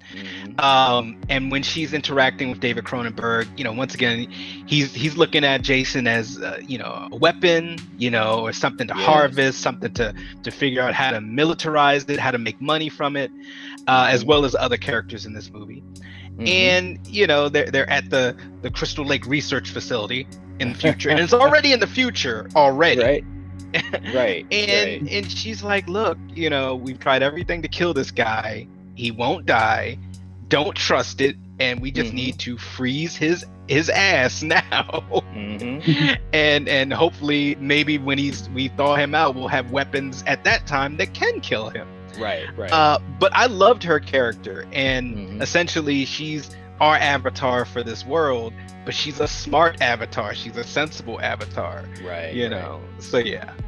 Absolutely, man. Absolutely. And look who jumped in the chat. As soon as you say Jason Goes to Hell, there's only one person that comes to my mind, and that's good old Eric. What's up? Hey. Jason Voorhees, the best guy to go to space since Leprechaun and Pinhead. Oh, nice. El Joey saying shot on location. Right. So Coriander, so you got the research team. Yeah. They are on a field trip, basically. They're a bunch of scientists, young scientists. Yeah, these goons, right? Yeah, they find Jason, and, it was kind of wacky. But what'd you think of the setup as far as them finding him and then bringing him onto the ship? They were stupid to bring him on that ship, obviously, but they didn't know, Right. They didn't know. So I thought it was great. And the fact that, of course, Rowan, they find her too. And yeah, it was good. Who would have thought that she'd come back just as, just like it was yesterday. So yeah, the technology and, the special effects for this and those nanobots, it was really good. So yes. It was some cool stuff, man, as far as them trying to explain stuff in the future. And it worked okay. What do you think, Kill? I mean, when they were regenerating, her from her injuries, because I gotta admit, she froze Jason. She shot him up, put him in the cryo chamber, froze him. But of course, even in these movies, you got to do something stupid, even if you're smart. And she's standing right there, and he slashes through steel with a regular machete. He could do that because he's Jason. And I thought she was dead. But she got frozen too. So anyways, back on the ship, they're bringing her back and all that. What do you think of all that, and even in the terms of special effects and story? I mean, obviously things in the future, you kind of have to suspend disbelief sometimes. That's right. But if we can look at Aliens and Alien and how Sigourney Weaver goes into cryo sleep, why not here? Good point. And with her also being preserved, I mean, it does fit because Jason punctured his cryo chamber, and the fumes and gas leaked out, which also froze her. And then she's found however many more years later. It's a lot of time has passed by the research team of these students. And like Coriander said, if you see that guy, you leave that man alone. Don't bring him on the ship. But once again, money. Like, can we make money from this? Can I put my name on this find? Yes. And absolutely. plot line to get Jason on the ship. Right. Oh, Eric. He says, my brother saw this in theaters, and we had the entire room to ourselves. Loved it. Nice. Yeah, man. Nice. That's what happened when I saw Jason Goes to Hell, man. Right. My I entire think that room. happened to us all. Adrian's in the chat saying, I'd say Jason is the smartest person in the movie. Hey, you know, that's actually probably so true. Well, except with the virtual reality. Oh, It took him a while to catch on. Took him a little time. But You're he did right. catch on. But so he did. that's a good thing. Yeah, man. Adrian saying every horror icon should go to space at least once. Jason has been to space twice. Coriander, you know, let's get into this thing. She knows what's going on, or she's finding out slowly but surely their game plan for Jason. And of course, she tells them right off the bat, you cannot do this. You cannot leave him on this ship. He should be taken off, yada, yada, yada. We meet the rest of the crew. You know, the usual type of thing with supporting characters. What did you think of the supporting characters and how they were portrayed? I mean, I didn't dislike any of them. You know, I thought they were all fine. Yep. You know, they were all, you know, most of them get killed off, so it was fun to watch how they Right. went. Right? But it always is in a Jason movie. Yep. So I really didn't have any issues with the cast. Yeah. And of course, they got to do dumb shit all the time, man. You know, you're sitting there with friggin' Jason Voorhees and you're going to be making out. But I will say the makeup was on point, man. When you had that scene where they were pulling off the mask and stuff, like I said, man, listen, they did a heck of a job making Jason look good again, man. I mean, seriously, that was a big thing for me because I think they really had some misfires in the previous movie. Kill, let's obviously talk about some of the other things going on. Let's talk about your boy, who's obviously all about the money. You saw that scene where he's talking and he's like, yeah, you know, we can make money off of this. This is Jason Voorhees, and you got the little bit of the info dump about as far as that he's a murderer and this and that. And so what did you think about like those scenes? Because obviously Professor Lowe, you know, obviously he's not thinking the right way. We know he's going to be killed sooner or later. Yeah, I mean, once again, he's one of those archetypal characters where he sees dollar signs. Right. And once again, one thing I think we forget is this is so far into the future that unless you're of a certain age or older, like Lowe or the person he was speaking to on the telephone conference who was even older than him, you're probably not going to know the name Jason Voorhees. Right. You know, especially like these young, you know, kids that are, you know, kissing around Jason and all this other stuff. But yeah, you know, once again, he has heard of Jason or remembers hearing about that as a kid or whatever, and he's like, oh, I could probably make some money from this. And you know, once again, you know, Rowan's character is kind of, you know, at this point still looking at him like he's an intelligent guy, like he's different from the other like men of science that she's had to deal with that just saw Jason as something to use as a tool or money. And she's like, all right, so you know, we gotta get rid of him and this and that, and he's still kind of like, well, let's not be hasty. You know, it's like that's like, always are the you thing. Exactly. Are you serious? But last thing I'll say that I love, and you know, the one really cool thing about this ship is you have the science students and then you have the military students, and their leader is like, oh, bring them in one piece, bring them in alive, sure. Hey, kill this guy. Like, I loved it. He's like, look, I'm tasked with securing this ship and all these kids and the crew, and I'm gonna do what I gotta do. Absolutely. So obviously we got to talk about you know, a couple of the kills too, Coriander. One of the kills obviously that gets talked about in this franchise probably as much as any other, and Kane even said one of his favorites is obviously the frozen head. The head smash. I mean, when you get put into cryo liquid, bad things are gonna happen to you. What did you think of how they did this scene, and where does it rank for you in the franchise? Because obviously being a big fan of the franchise, how high is it on your list of kills? I mean, this is like one of the best kills if you think about it. You know, when have you ever seen anybody get their head frozen and then smashed, and you can see the crystallized pieces of, you know, the head, and Right. it just looks so good. And I think this is like, out of this series, this is like, yeah, one of my top kills, definitely. Mm-hmm. Yeah, Mhm. when I first saw it, I was like, "What? What? Right? Did they just do that?" What'd you Yeah. think? What'd you think of it, Kill?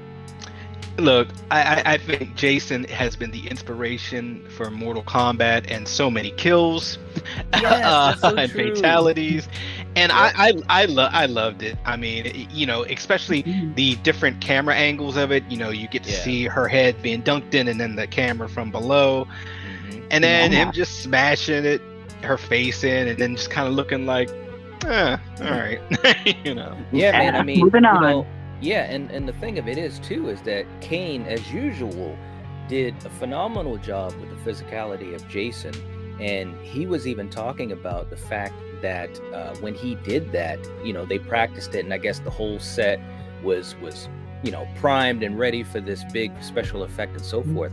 And she did that stunt herself, as far as getting thrown into the wall, into the glass um, frame first, and then of course when he's dunking her and she had to hold her breath and all that type of stuff.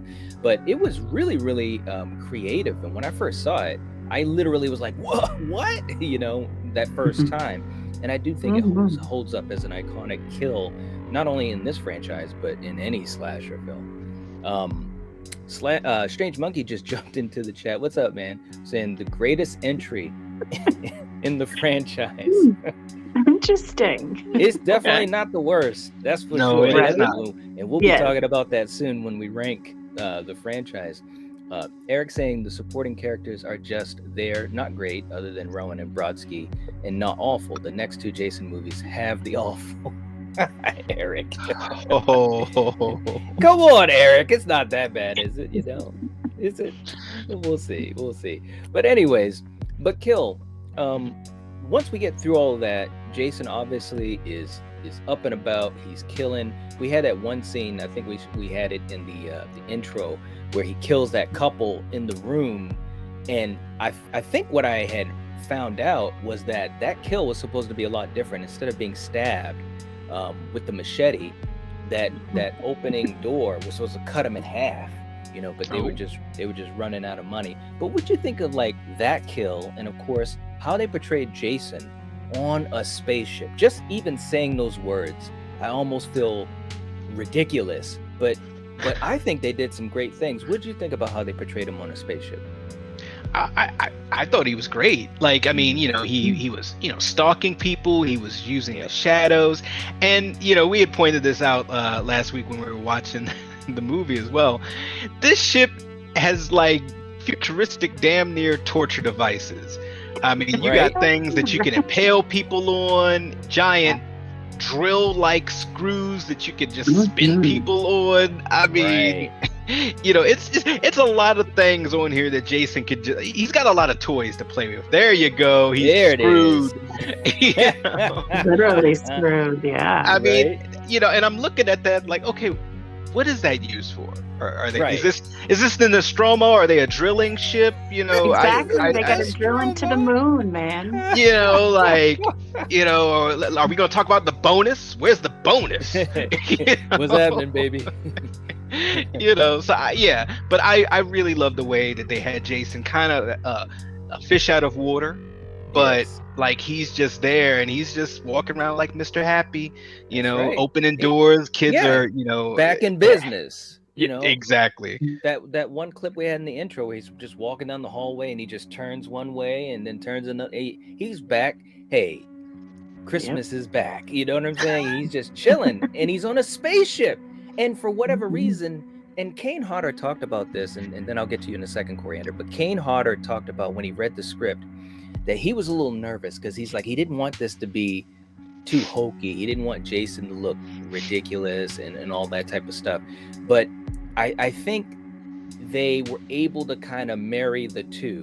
The truth of the matter is, and Jim Isaacs even talked about this, is that the original script was manipulated a bit because at this point there was a lot of influence from things like Scream.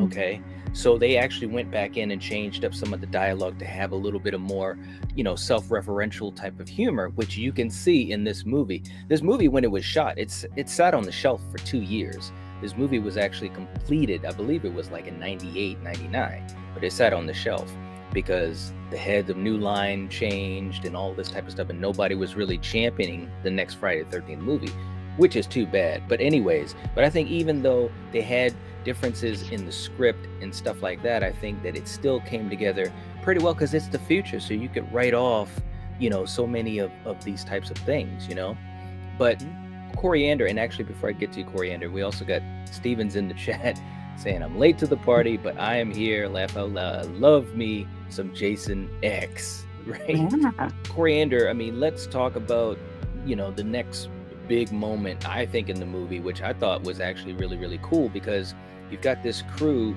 of these students and scientists and also your military, but you also have an android.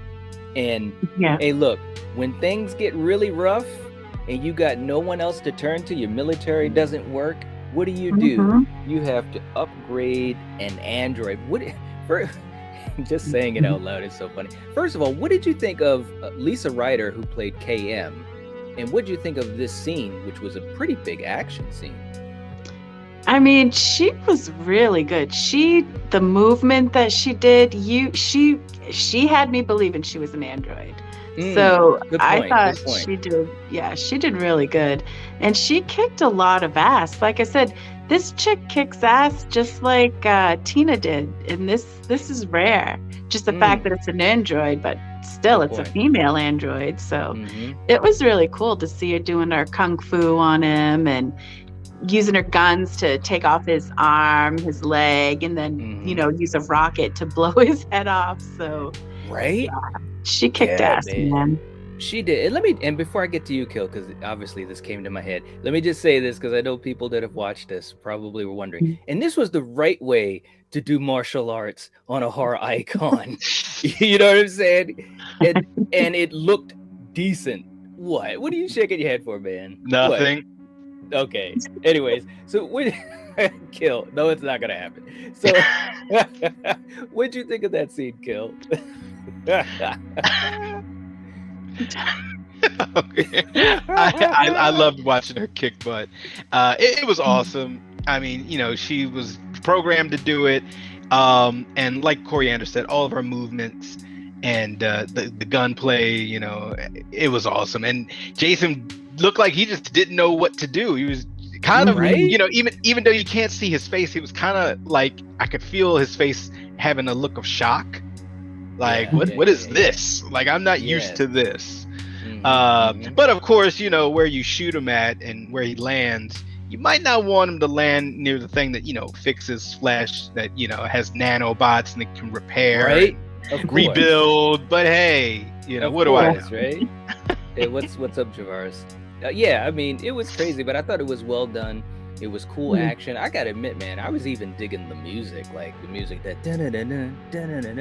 it like I said, man, it all worked. It sounds so damn crazy, but to me, it worked. Now, when I first saw this movie, I was kind of like, I don't know if stunned is the word or what, but it was kind of like, wow, but I didn't have an issue with it. That was so weird. Maybe that's why I was stunned. But rewatching it, especially over the years, I can totally see, how much fun this movie is, and it's actually risen in my rankings over the years. Dan said they did a good job of incorporating the sci-fi aspect into the kills. That is so true. Seriously, that's a great comment. And one other thing to piggyback to what you said, Kill, before I get to you, Coriander, is even though you couldn't see Kane's face, again, credit to Kane, because you really could get a sense of what, and this sounds stupid, but I'm going to say it out loud, what Jason was feeling as he was getting his ass kicked. You get what I'm saying? Does that make sense to you guys? Yeah.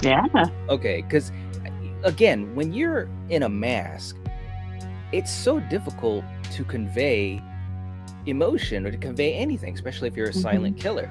But again, I think Kane rose to the occasion and he was showing story beats with the way he moved.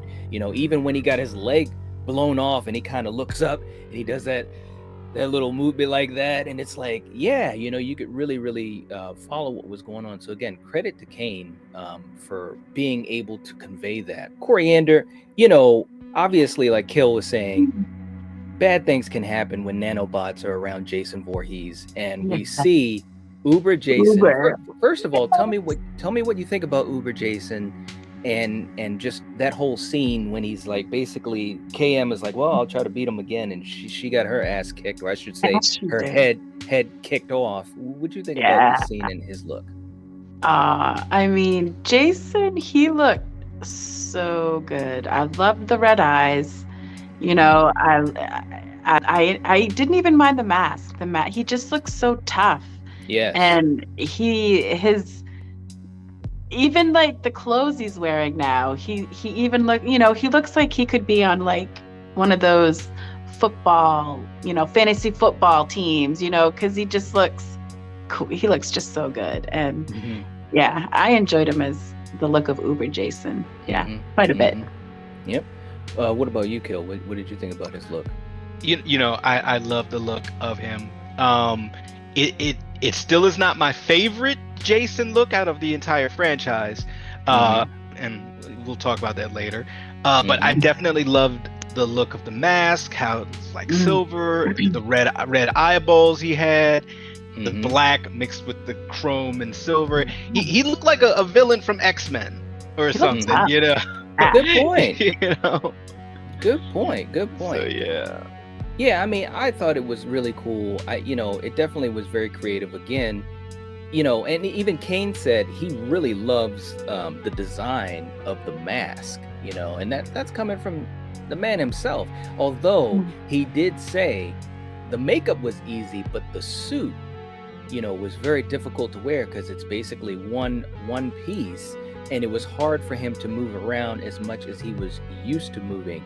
And so that was the challenge for him. But hey, man, I think he did a hell of a job even in the suit.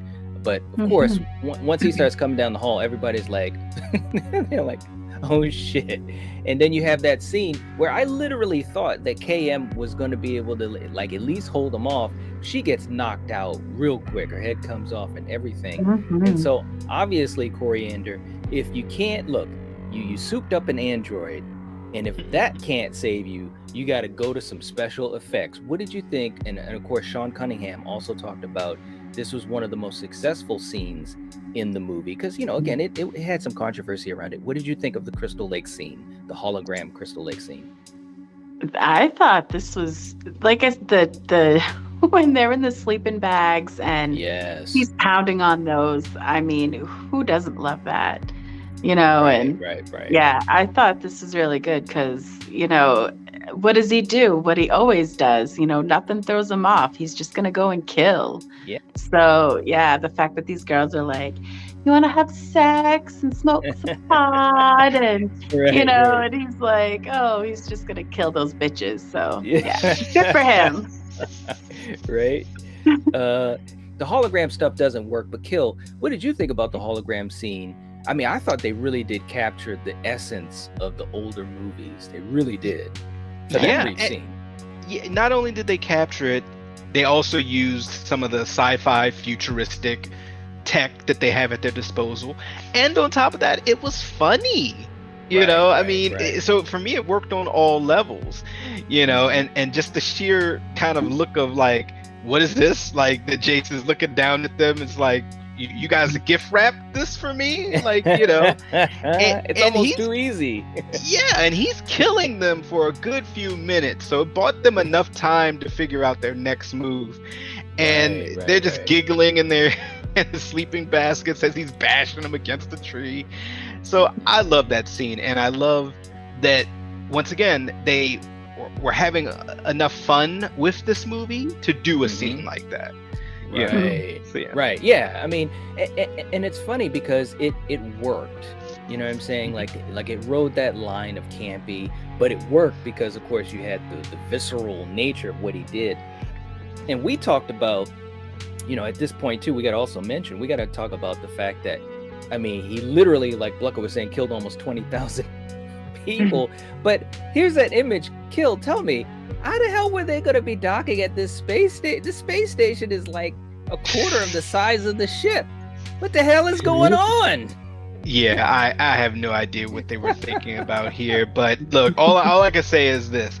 That spaceship is tougher on the outside than it is on the inside. Tell me about it, man. Because when we were watching it, we were like, wow, this thing can take a licking. It's crazy. Yeah. I mean, it goes straight through the space station like a hot knife through butter. Right? Absolutely. Yeah. But anyways, Coriander, just as we get near the end of this thing, we obviously saw a whole bunch of kills. Even Brodsky, it looked like he got killed when he got stabbed right through the friggin' torso. And it was like, what? How are they gonna kill him like that? And of course, spoilers, he's not dead. Although, he gets stabbed and then says it's gonna take more than a sharp poke to put this old dog down. Then Jason stabs him with the machete too, and he's like, oh, that'll do it. That'll do it. Right? But seriously, it's pretty crazy. But Coriander, as we get to the end of this thing, obviously they're dealing with Jason. The game plan is this is always the game plan. We got to jump themselves, Yeah, and they got to jump onto the escape pod and all that type of stuff. Mm-hmm. What do you think about the finale, how it all came together, even the friggin' scene where Jason truly is in space? Yeah. The end scene, it was enjoyable, you saw, Rowan, Janessa there, Janessa. She got sucked through the hole and... Shout out the alien resurrection. Right? Mm-hmm. She had what did she say before she got sucked through? This sucks on so many levels. Yes, she had her little quips throughout this whole film that she did. It was funny. And and like Killian said, this ship can take so much shit. It's blowing up and detaching itself, and yet all these other pieces are still working and functioning that they could fix people still, right? Didn't they fix Brodsky and shit, right? Oh, yeah. So they used the nanobots to put them back together, basically. Right. It almost reminded me of the Spaceball ship in Spaceballs, right? It was so huge, it was like dun dun, like Jaws coming through, but no. Right? It was fun. And when you saw, anyway, I won't take it to the end. You guys go. What's up, Joel? Joel's in the chat saying Brodsky rules. Yes. Yeah, he does. I agree, man. He was no nonsense. Like, if it wasn't for that one quip he had, which probably they had to do that to balance him out a little bit, because he was pretty mean mugging the whole movie, but he was badass, man. Eric said Jason X has one of my favorite endings in the franchise. Yeah, man, it is a good ending. But Kill, what did you think about how this whole ending came to be and how they had multiple stingers?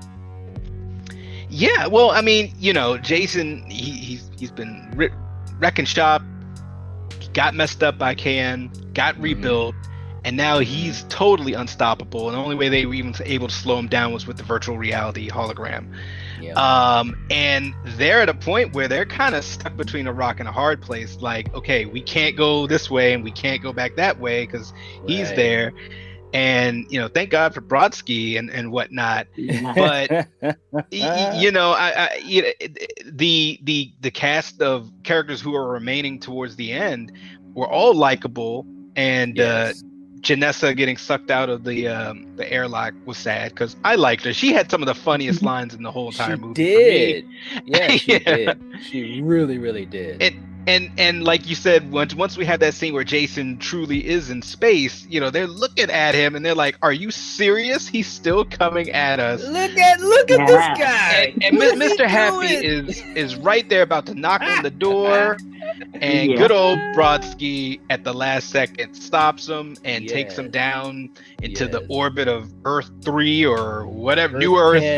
We don't even know. And Night, where do they land? Of course they gotta land at a lake. Come on. They land at a lake. There's no lying here, man. Hey, listen, we're jumping ahead. He's going to a lake, and of course, there's two kids that just happen to be there. Ooh, look at that shooting star.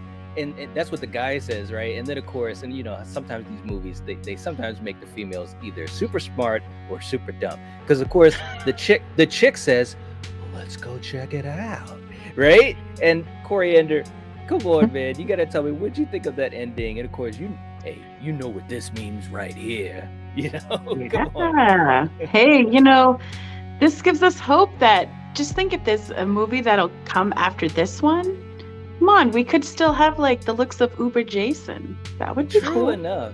True. That would be enough, cool. man. And I didn't mind the ending, obviously, Yeah, those two kids, it's too bad they didn't be like, okay, now let's smoke some pot and have some sex. The ending of the movie, I think it was very, very cool. It was badass. It made sense in the mythology that they're creating. And again, the whole reason that they did this movie like this is because they were waiting to do Freddy versus Jason. So they thought, well, we've still got some time before we're even able to do that movie. So let's do another Jason movie to kind of keep the momentum of the franchise. You know what I'm saying? And the only way they figured that they could do that was to jump ahead into the future so that the present day timeline or mythology could still make sense. Now, can I say one thing too? And this just came to my head, and Kill, and both of you guys, I'd love to hear your comments on this. First you, Kill, and then Coriander. But this at least shows that they are thinking timelines. They're thinking logic. Again, yeah, it's Jason in space. I get it. It's crazy. But like we've been talking about, it works. But they're trying to make sure that they don't mess up some type of continuity, right? Whereas in other franchises, I'm just going to be honest, even in Halloween, we're all over the place. We got 5 different timelines, probably going to get a 6th one in another 5 to 10 years. What do you think about that, Kill? Because I got to give them credit for at least trying to have some type of logic in what they're doing for the storytelling of these movies. Yeah, I mean, continuity definitely was in the background of their minds, and the fact that they had the wherewithal to do that, I applaud it, because it was a little jarring after you watch like Jason Goes to Hell, and then you go to the theater and you see this, and it's like, are they on Earth? Because it looks like, like the Mad Max Beyond Thunderdome, deserty. It looks like Mars a little bit. Yes. It's like a desert. It's a red planet, kind of wasteland-looking place. Yes. And as far as the future as that is, then Rowan gets put into cryo sleep with Jason, and it goes even further into the future. Yes. Right. So the fact that they thought about that, not to disrupt, the current, I guess, timeline of Friday the 13th movies, I thought was brilliant. And you could just also look at this, as maybe just a standalone. Like, this is just an offshoot story of, Jason in the future, since he never can die, and enjoy it that way. But I would love to see a Jason X2. And they could pick up on this new Earth and this new lake. There you go. Make it so. Absolutely. Adrian was saying that too, saying they should make a sequel on Earth 2 with Uber Jason wearing an old hockey mask again. And just to let you guys know, they did do comic books on it. They did continue the story, or was it graphic novels? Anyways, novelization. And it did continue the story from, the end of this on. I heard about a couple of them. I didn't read them all, but interesting stuff anyways, Joel was saying it would have been cool if they had a bigger budget and utilized virtual Crystal Lake more. Yes. And I think that was their original idea, is to, have that scene be like twice as long at least. But again, they ran into money, and you got to remember, man, these movies were never big budget movies. Neither was this, but I think it was the biggest budget so far. It had to have been, because it was like $13 million for a budget. But it was interesting. It would have been nice to see that. But Coriander, what did you think about that as far as them planning out the time? I guess what I'm saying is paying attention to the timeline that much that they said, you know what, we're gonna do Freddy versus Jason, so we don't want to mess up the modern timeline, so let's just jump into the future. What do you think that says to you about how they treated this franchise versus, things like, Hellraiser or Halloween?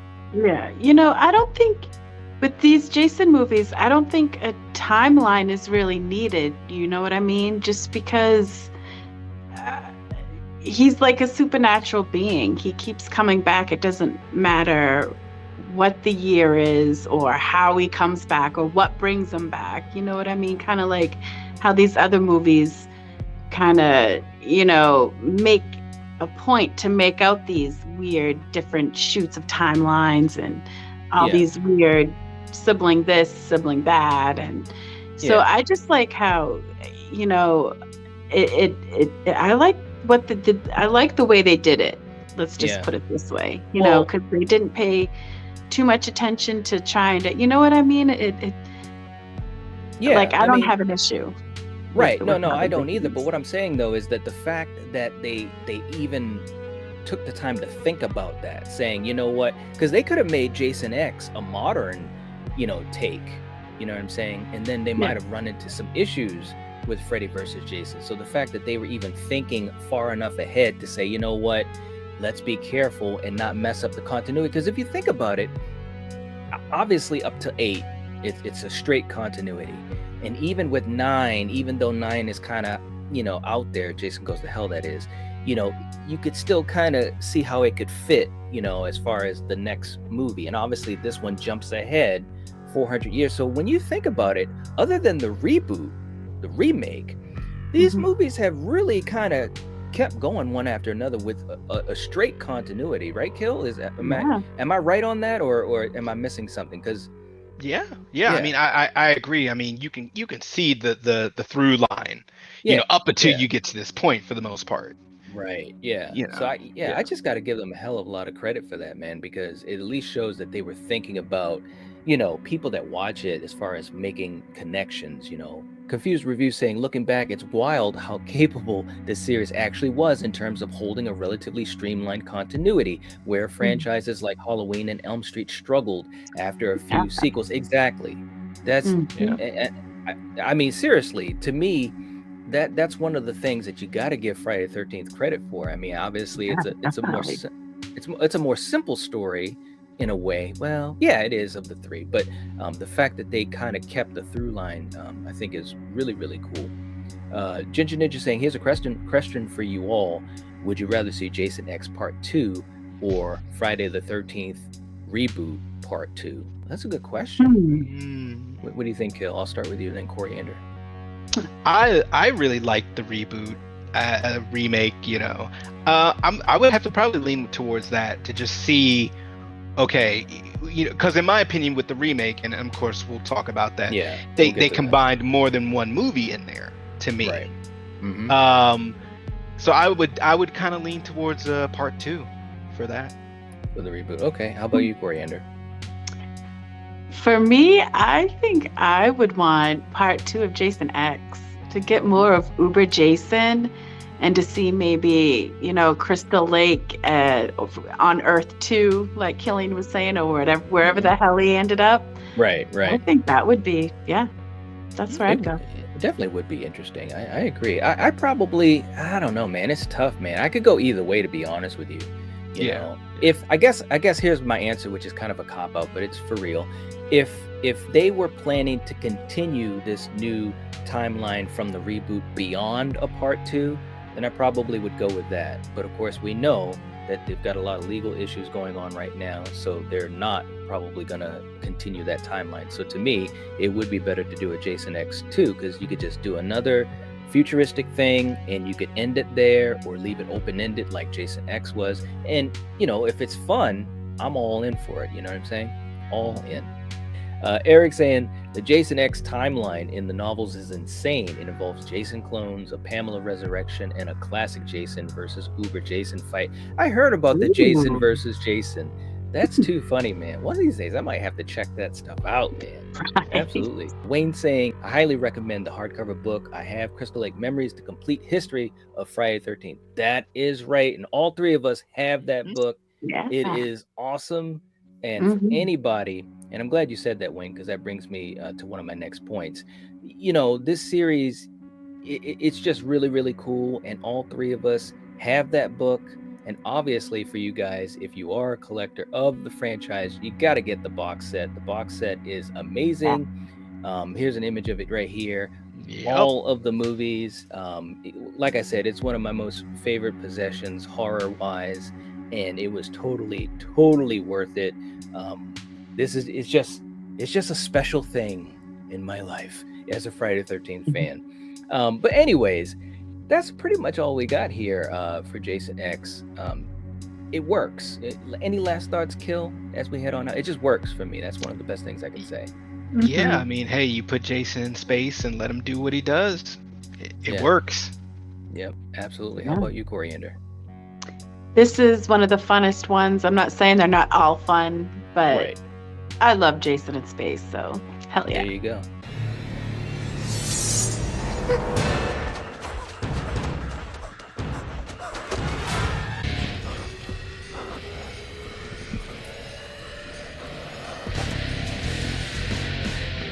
We've waited, what was it, Kill, like 15 years for this movie to finally happen. It could have been longer than that. Yeah. We'll talk about some of that with the behind the scenes. But we're going to be talking about Freddy versus Jason, the movie that delighted tons of fans across the world. Anyways, this is going to be Did it delight you though? That's we're my gonna question. We're gonna get to that, man. I mean, look, let's be honest, man. I saw this in the theater from 2003, by the way, directed by Ronnie Yu, who also directed Bride of Chucky. Had a budget of $30 million, but guys, this thing made $117 million worldwide. So it must have delighted a lot of people. So let's find out if it did that for us. Strange Monkey, my man, saying it's time to talk about the greatest showdown, right? What's up, man? What's up, Joel? This is going to be great. Let's see, my man Eric saying Freddy versus Jason, the movie that at times makes me happy and makes me so mad. Yeah. Yeah, there you go. What's up, Marty? Love this movie. Gets too much hate. Saw it in theaters. Everyone is mad because Kane wasn't in it, but Ken did a good job. You know, and we're going to talk about that too, because I really like Ken Kersinger. He's a really cool guy from everything I've heard. People that have He's met not him my at Jason. conventions. Well, I think there was a certain direction that they went with New Line Cinema and Ronnie Yu, the director, and we'll definitely get into that as well. Mistake, man. Strange Monkey, sing it, don't let go. Let's see. They did an excellent job of putting these two horror icons together. They did. I mean, at the end of the day, you know, it's hard to meld these mythologies. And they went through a lot of scripts to get to this point. You know what I'm saying? So anyways, Kill, give me your quick take on this, and then we'll go to Coriander. Well, you know, to piggyback on what you just said there, it's a big job to put both these mythologies together. Yeah. So they ended up making a really nice Nightmare on Elm Street movie. Yes. All right, what do you... This time, I mean, come on. What about you, Coriander? What's your quick take on it? You know, this is Freddy's movie. You know, I don't like how they portrayed Jason in this at all. Yep. You know, I didn't like his look. I didn't like the way he acted. I didn't like really any of it. So, yeah, I was disappointed in that. All right.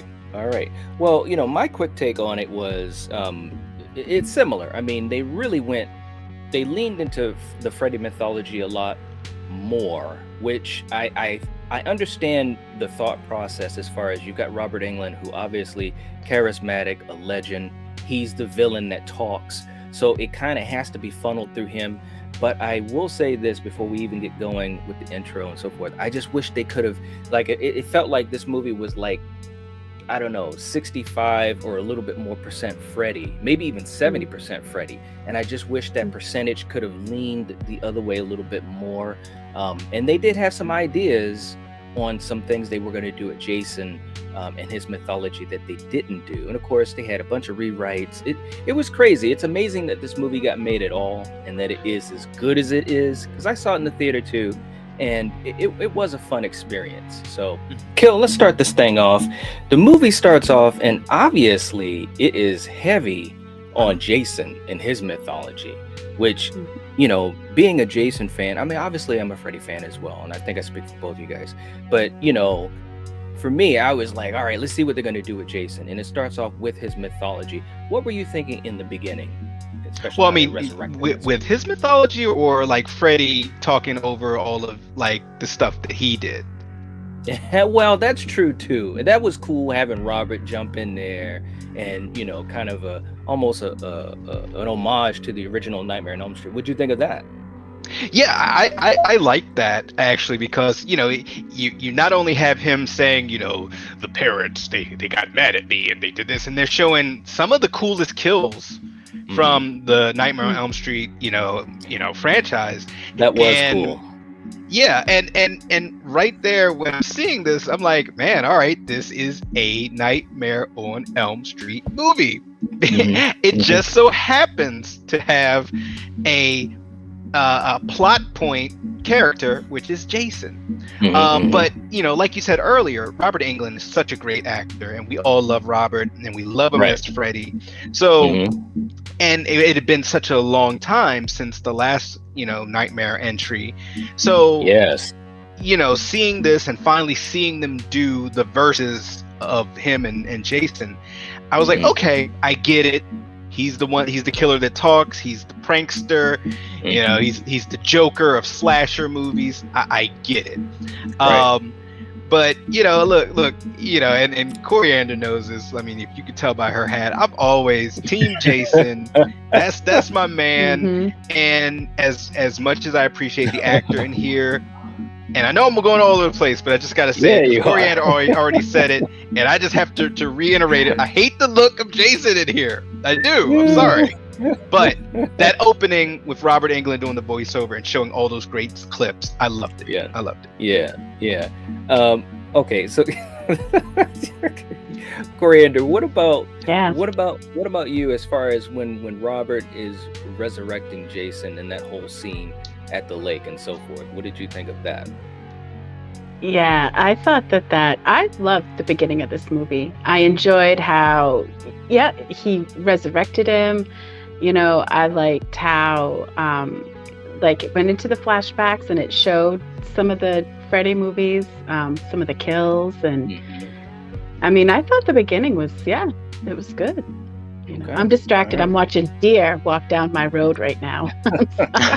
All right. Eric's saying it's not Ken's fault. He did what he was told to do. He got too much hate. It wasn't his fault. Kane wasn't picked. Absolutely true. I agree. Absolutely true. But they still should have made him move like Kane did. You know, Kane made him just like you said, Jason doesn't need words. His movements, his looks, the tilt of his head. I mean, we didn't get any of the classic Jason. We got this stupid, you know, I don't know what the hell you want to call it. I'm going to say like an imitation, because it's not my Jason that was in this movie. Well, what they did was, and so we're going all over the place, guys. So we are. Just follow along with us, because I didn't want to get into this yet, but they on purpose chose to portray Jason differently. Kane was going to be, you know, Kane Hodder even said in interviews that he had gotten the script and, you know, he was ready to roll. I mean, him and Robert petitioned for this for years. I remember as a kid reading stuff in, you know, like Fangoria and stuff like that, where you actually saw Kane Hodder and Robert at conventions saying, hey, it's going to happen. You know, we're just waiting for the green light and so forth. But they didn't want to portray Jason the way Kane was. Supposedly an exec, studio exec at New Line wanted to make things different as far as Jason's look, the way he moved. They wanted to kind of distance themselves from Kane because of how things had gone with Manhattan and also Jason Goes to Hell and Jason X.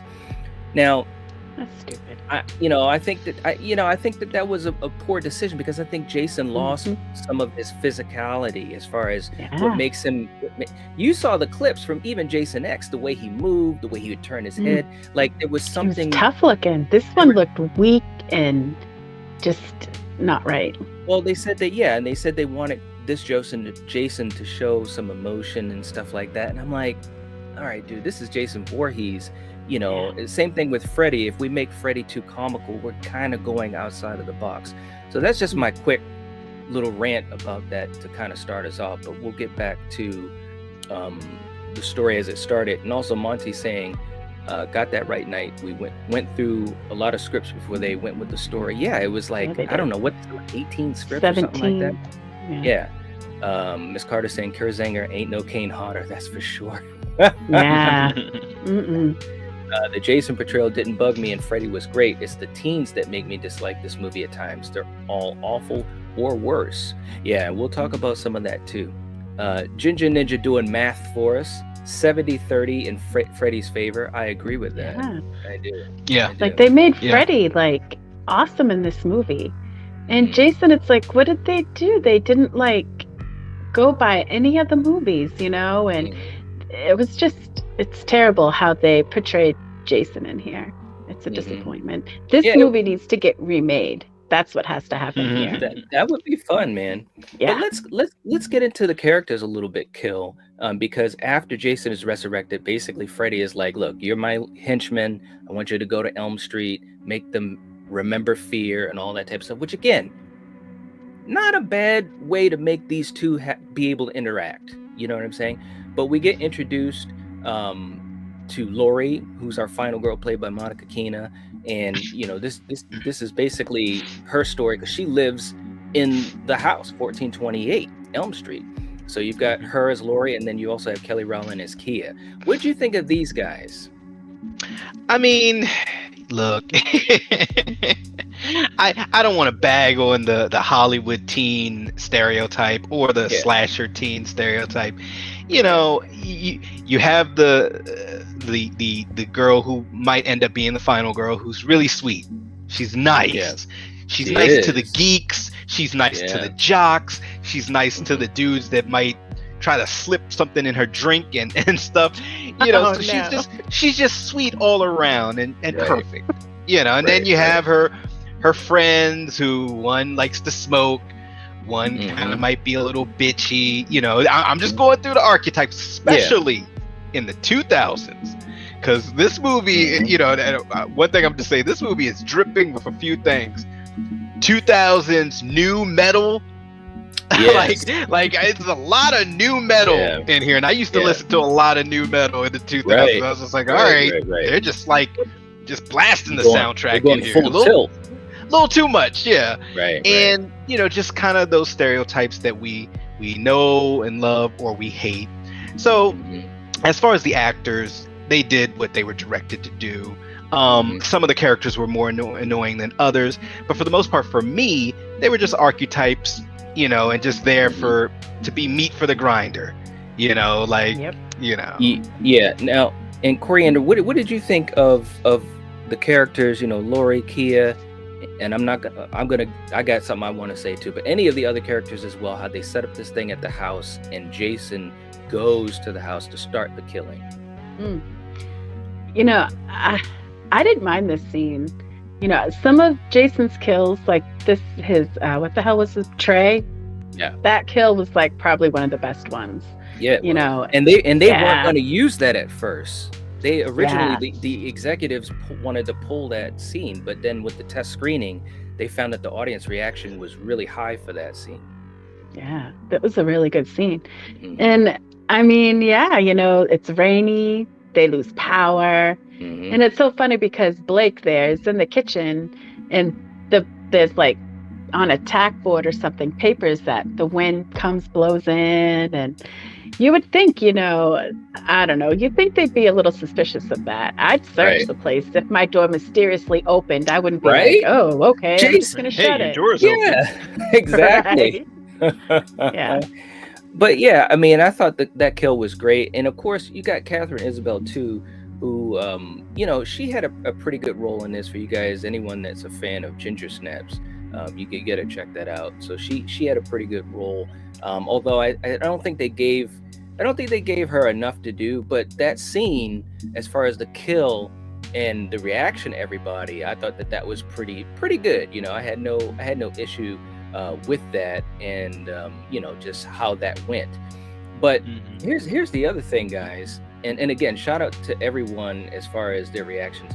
But you start to realize the main story of the film is that they had been covering up Freddy, basically trying to erase him from everyone's memory, and that went with the cops and also Laurie's father. And you saw a little bit of that, and I thought that actually was an interesting part of the movie. They didn't go too deep into that. Probably they were thinking about runtime, although, I thought it was interesting. But here's the other thing that I also enjoyed, guys, and I just want to, and Kill, this. Shout out to my boy Jason Ritter, who played Will. And for anyone, especially if you're a child of the 80s, you know whose son he is. This is John. Rest in peace to John Ritter, Right. one of my favorite comedic actors of all time. And I'm not gonna lie, Kill, and maybe it's some nostalgia, but tell me what you think. I think he had in this movie, he showed a lot of that charm, that innocence that John Ritter showed a lot in his performances. And I really liked Will, is what I'm getting at. He was a highlight for me, and him trying to put the mystery together, all the stuff that he had gone through. And I think that those scenes where you had him trying to figure this thing out with Mark, I thought that was some really cool stuff. What did you think, Kill? Yeah, I really liked the scenes with him and Mark. Mark being the more zany one. But John Ritter, his son, he definitely had a charm and a likability, and his reasons for everything he was doing was very genuine. I mean, they were locked up at the Weston, and he hears that there was a murder, and he's like, "Hey, I gotta go see if she's okay." And I mean, so his motivations were very genuine, and he seemed like a really nice guy, nice kid. Yeah, he really did. What do you think, Coriander? Like you said in the beginning of this, John Ritter, I was such a fan of him, and when he passed, that was like so sad and shocking, and absolutely, so I'm right there for his son. I enjoyed him in this movie. I thought Will and Mark, and in other words, I guess what I'm saying is they didn't get enough screen time. I really enjoyed their connection, and even Will and Laurie. I thought Will and Laurie had some good scenes together. But as far as the rest of the folks, I mean, I'm not trying to bag on Kelly Rowland or anything, but everyone else is just kind of like, I mean, Catherine Isabel had her moments early, but of course, spoilers, she got killed kind of early too in the big cornfield scene. Rave. But the rave. Joel was saying Ken's Jason was just a lumbering dullard. Ken's Jason would have had more personality and character. Plus, it would have been nice if Kane went out with this role. I agree. Yes. I absolutely agree with that. It would have been nice, and it is what it is. What's up, Keith? Keith's in the chat too. How you doing, man? Hey. Strange monkey. I'm dancing and singing along. I need you to go to Elm Street. Which one, Mom? It's the most common street in the world. Right? Right? Where is Michael? Damn it. Exactly, man. They, for real, I almost think the way they portrayed Jason, it almost would have been better if they had Michael in the movie, if you weren't going to give Jason that personality. Keith saying Jason looked terrible. I agree. Right? Yes. Terrible. Listen, terrible. If you guys, and what's up, Helvington? How you doing? In the chat, what's up, man? But if you guys have seen our other episodes in this series, I mean, we're pretty blunt and honest about what we think about the Jason look, and we talked about our thoughts. We talked about our Jason thoughts on Jason X, Jason Goes to Hell, Manhattan, and also in the 7th, The New Blood. I think The New Blood was one of the best designs since the Richard Brooker days, you know what I mean? And the way that they designed him in this, all I want to know is this, and Rob Zombie did this too. I want to know, why do the horror icons have to have this look like they're hobos? You know what I'm saying? And they literally got Jason with a coat on. What does he need a coat on for? He's Jason Voorhees. He's layered up. He's got 3 layers or something. To me, it just wasn't a great design. And also, is it me, or does it feel like this iteration of Jason is taller? Oh yeah, he is. He's 6'7". He is, okay. But he's not as wide. Now we will see a tall Jason again, and we'll talk about that when But Kane, once again, we love Kane here. I'm so sorry. Kane, perfect height, perfect, width, wideness. Mm-hmm. I mean, yes, just come on, man. Well, Looking like a tall hobo. Come on. It is Right. what it is. A lot of people have different thoughts about it for sure. Marty saying Jason did not look terrible. All right. To each his own. And Marty, let me know, what do you think about the look of this Jason versus the other Jasons? And we will be doing an episode, with that, as far as what we think of the looks of the different Jason Voorhees. And it is a roller coaster for sure. There's no doubt about that. But what are you gonna do? But anyways, let's get deeper into this. Will and Mark, they're trying to figure things out because they were locked away at Weston Hills because Will had seen Laurie's father kill her mother. And so he was put away. Mark was put away. He had something going on with his brother and so forth, which that was a cool little side plot too that they didn't really fully develop. That actually was interesting to me. Kill, when we get to the point where we got the big cornfield scene and so forth, this obviously was Jason moment. What did you think of that scene? How it went with Catherine Isabel and Gibb, her nightmare scene with Freddy and so forth? Well, it was interesting because Jason kind of was like a big blocker to Freddy. Right? Was it? And Freddy was like, "She was mine." Once again. Yeah, I mean, once again, you have a party sequence. You have a young lady who been drinking or fell asleep because whatever, and then of course a creeper who got what he deserved for being a creeper. Right? Yeah, I just gotta say, so Jason, that was a good one, but you didn't have to impale both of them. But hey, it is what it is. Right? You can't make an omelet without breaking a few eggs. That's what Jason does. But I enjoyed this scene because you have the teens, they're getting together, they're talking about this stuff, and they're trying to unwind. And this her character, I feel bad for how she went out because she's kind of catching it from both sides. She's catching it in the dream world being stalked, By and Freddy. she's vulnerable in the real world with a dude who's trying to borderline date rape her. Yeah. And then Jason killing her in the real world. So she's catching it from both sides.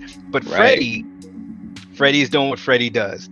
Freddy stays in boiler room looking places and dark locker rooms and basements. I love the lighting especially on that image right there. He is scary in this movie, and I do appreciate that. This isn't the Freddy from some of the past movies where he's on a broomstick, like the Wicked Witch of the West. And once again, since this is a Nightmare on Elm Street movie, his makeup, I loved it. He looked scary. He had the sharp, jagged teeth.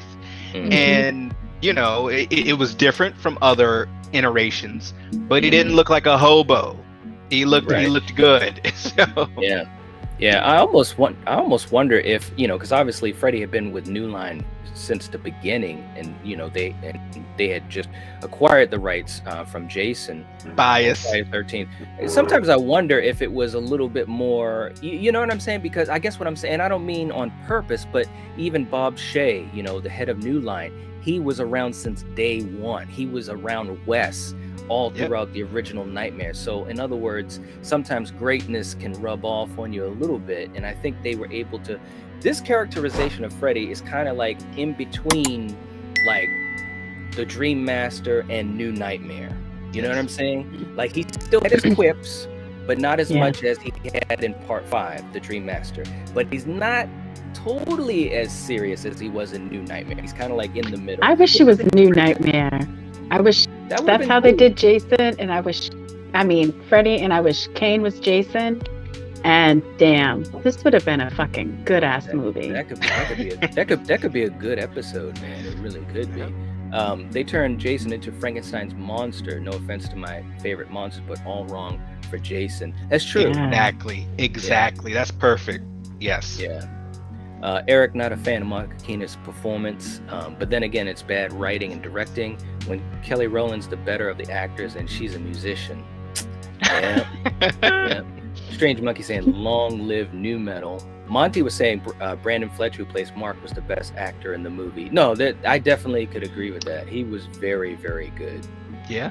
It was very, very good. There's no doubt about that whatsoever. And like I said, it's too bad that him and Will didn't have just a look, even another 10 more minutes of screen time, to kind of, because again, Freddy was so strong in this movie, and I get it. That's the way they set it up. But if they could have pulled back, on Robert a little bit, the machinations and so forth, and talk about Will and Mark trying to do the investigation, because I also enjoyed the scene when they went to Weston Hills. That was another great scene too.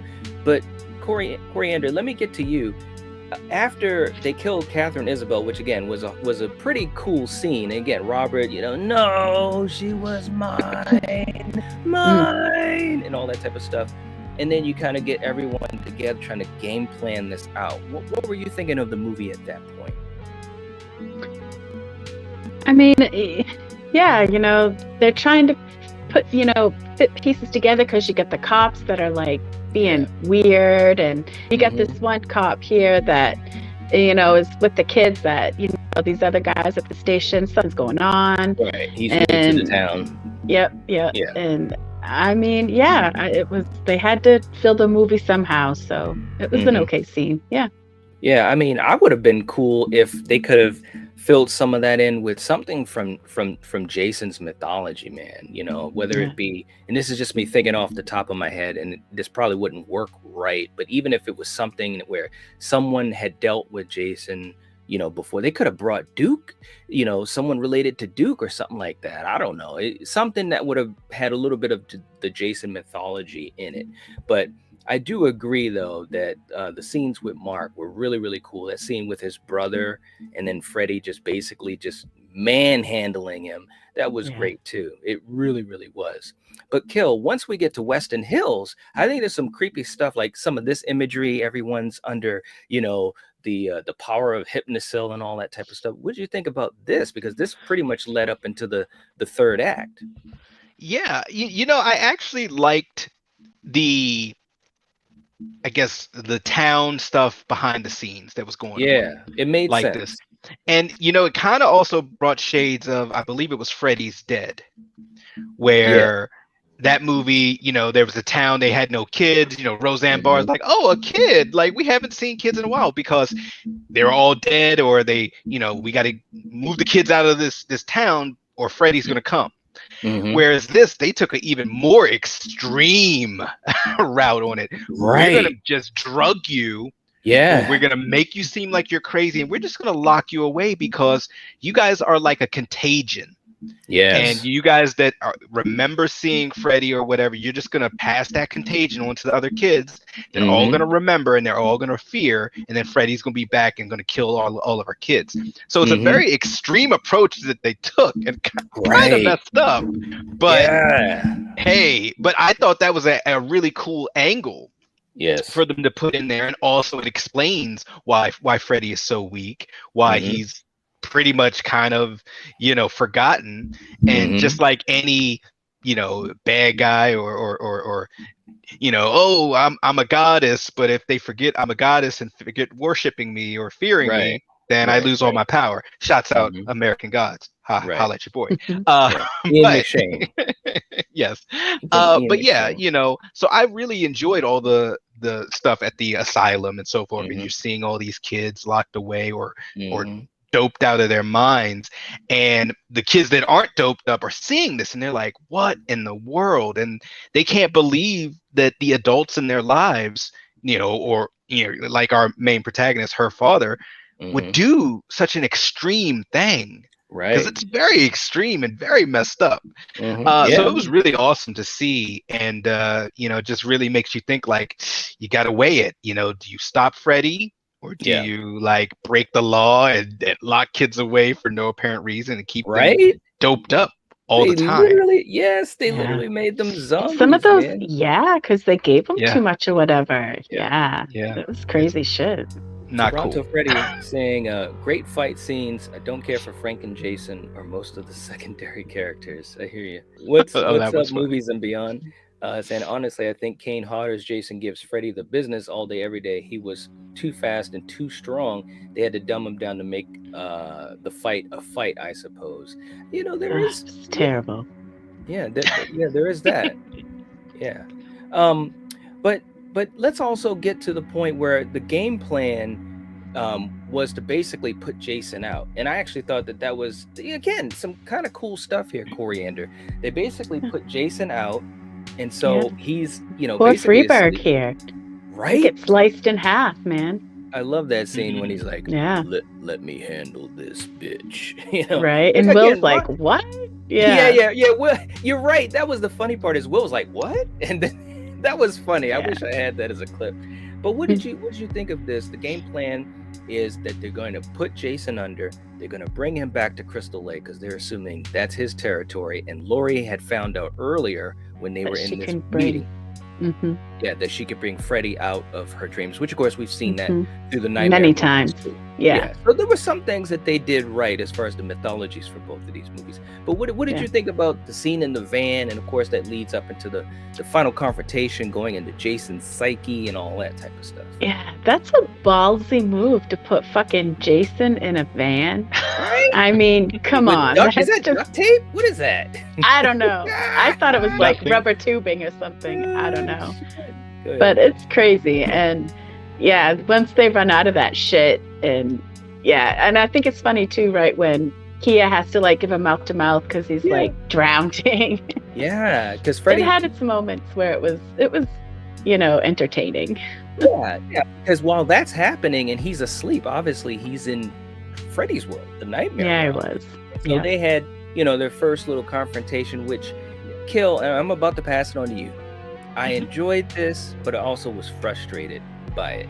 That's all I want to say right now. Kill, I'll let you take it as far as the confrontation that they had and all that stuff.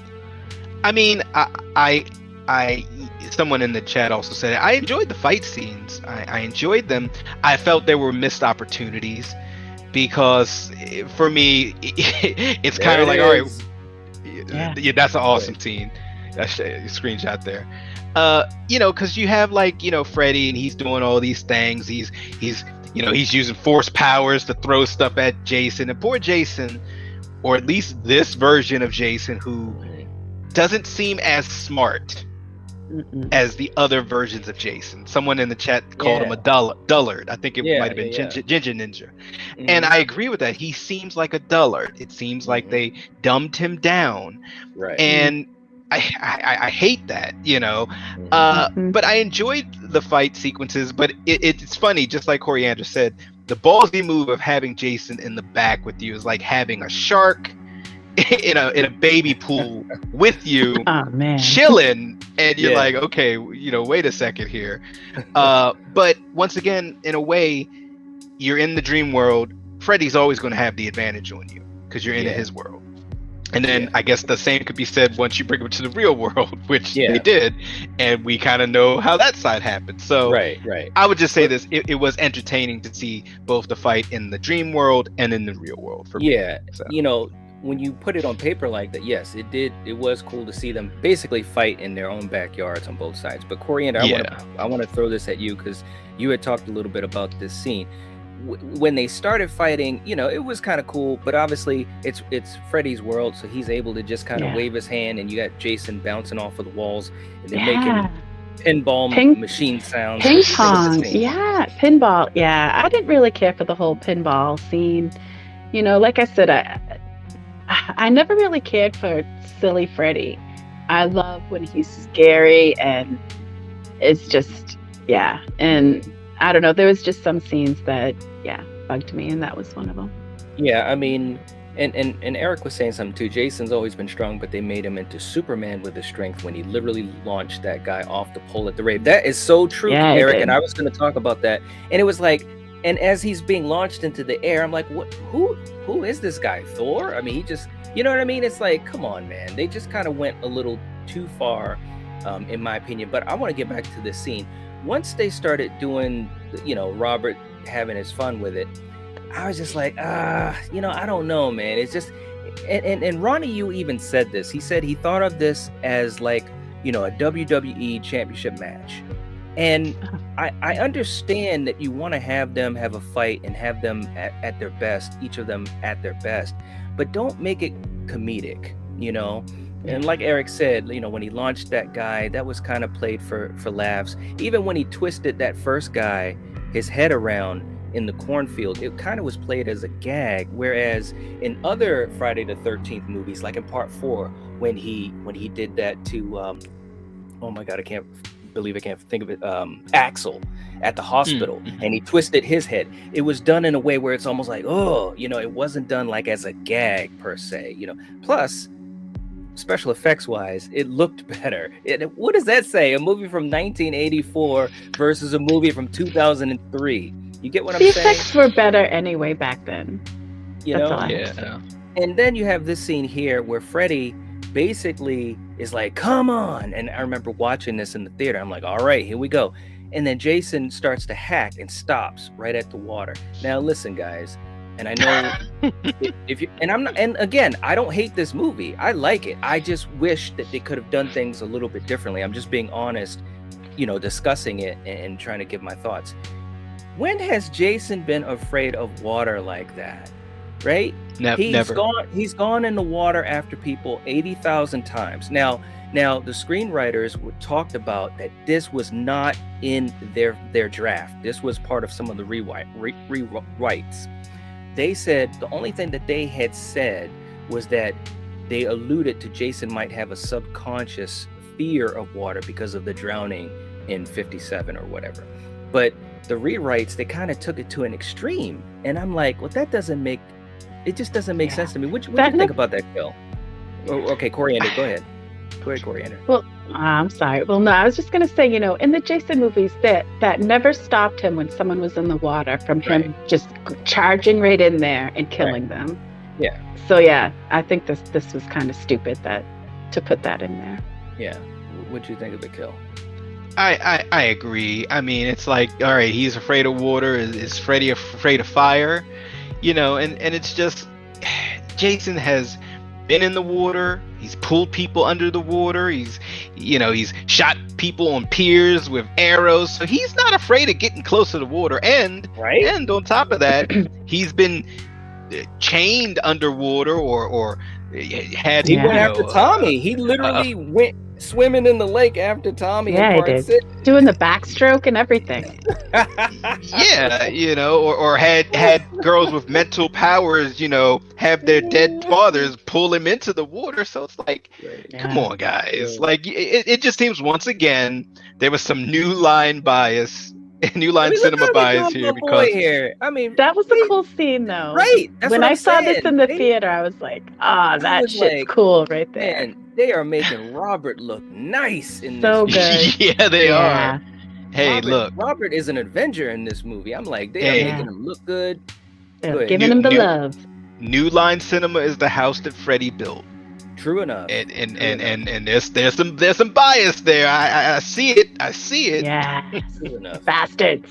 Yeah, I mean, it's crazy. And Movies and Beyond said the 10-minute drive from Ohio to New Jersey was awesome, right? That's so true, man. It was quick.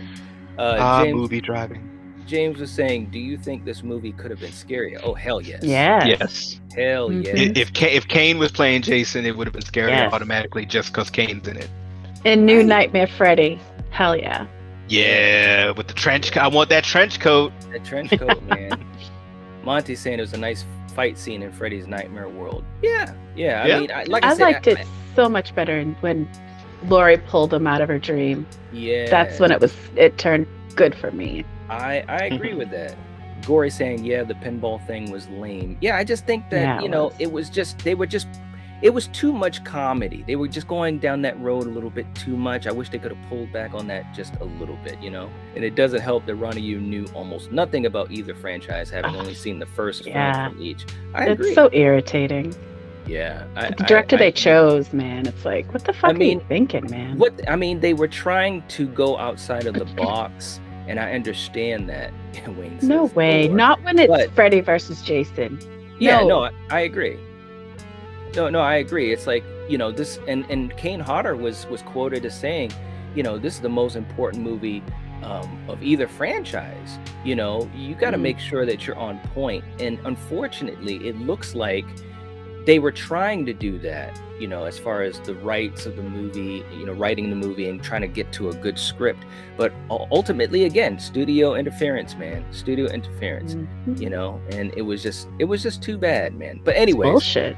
when they had the fight and Jason is having his moments and so forth, what did you guys think? I'll start with you, Kill. What did you think about how the ending of the movie happened?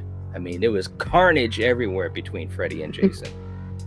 Yeah, I mean, like, you know, for the most part, they ended up having a final fight on, you know, on the beach and on the dock with the humans just kind of, you know, tagging in occasionally to help, or Kelly Rowland's case trying to distract and insult Freddy.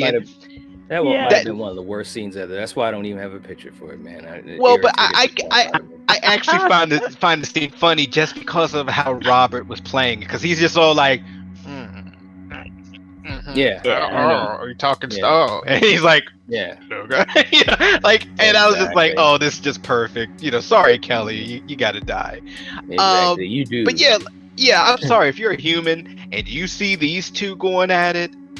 Do you even want to distract him or get into it, or, you know, you know, like your girl said, make him you're you know, welcome to my world, bitch.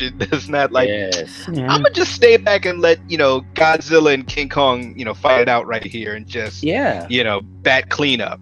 Exactly. I mean, go ahead. I was gonna say something about. No, go for it. No. Godzilla versus Kong. I mean, you know, when they, and not that this is that episode, but the way they married the mythologies of those two icons, I think it was a better balance than what we saw in Freddy versus Jason. You know what I mean? It just kind of came to my head. Freddy died by fire, Jason by water. How can we use this? Fucking cringe. Right? Haunted by Horror, what's up, man? Saying Jason has probably spent more time underwater than on dry land. Exactly. Right? That is very true. Yes. Yes, James. Ronnie, you definitely went too far with the whole water idea. Eric saying, hell, he was in the water when Megan defeated him part 6, right, Coriander? He was in the water. Yep. Oh, I love it, man. But anyways, but Coriander, at the end, you know, when they're basically destroying each other, and then you have Laurie that lights the dock on fire and stuff like that. You know, there was some cool moments. I mean, what did you think of that? You know, as far as how it all ended. You know, I mean, Jason and Freddy are both basically just destroying each other. Yeah, I mean, the ending, like I said, this fight scene between these two, this one was my favorite. Yes. And with Laurie, I mean, like she said, she just wants to make sure Freddy's dead because Freddy's ruined everybody's lives, you know, killed her mom and blah, blah. So, you know, I get it. And you know, it is what it is. It really is what it is. And then, of course, you know, we've got the stinger at the end, you know, because you think that Jason is defeated. And I like the way they did this kill. You know, they kind of went back and forth because, you know, at the end of the day, you can't always have a definitive winner. You know what I'm saying? But it looks like Jason's dead or going to be killed. And then Laurie comes in and she does have that cool line, you know, welcome to my world, bitch. I did like that. You know, there was some cool moments, especially with her character with Freddy, you know, the back and forth. And I think that was a strong point. I don't think they went into that enough either. But again, it might have been a time thing because you were balancing a lot of stuff. But of course, when she chops off his head, Jason kind of falls into the water and he looked comfortable because he didn't try to get out. And then at the end, when you see him rise from the water again, and you got, you know, obviously Robert doing his thing. Tell me what you think of the ending and any other of the final thoughts you have on it. Look.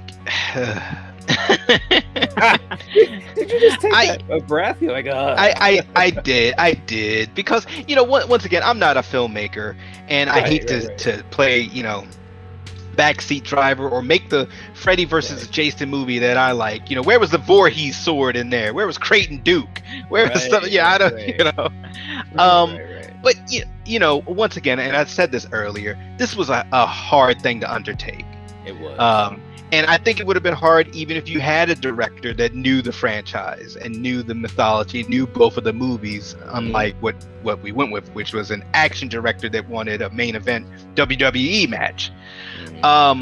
So the fan base, you're never going to satisfy everyone. True. And pretty much with him, with Freddy doing the eye wink, it kind of let me know, okay, this battle was kind of a stalemate. Exactly. We both are alive.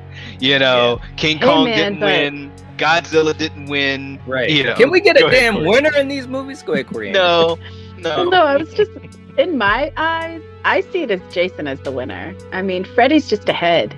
Jason is still able to do anything and everything he wants. So, and not only that, but he got decapitated in the real world. So shouldn't he be dead, or at least in hell, you know, until people remember him again and bring him back, you know? So again, and there was some inconsistencies like that, man. It's like, come on, you know, the water thing, and I was just like, someone was saying in the chat earlier, it's like, you know, if Jason's dead, you know, how can he drown? You know, it's some inconsistencies here, man. But I think Ginger Ninja puts it pretty well too. He was like, this is what we all wanted, what we paid to see, what we have been dying to see for so long, and it was okay.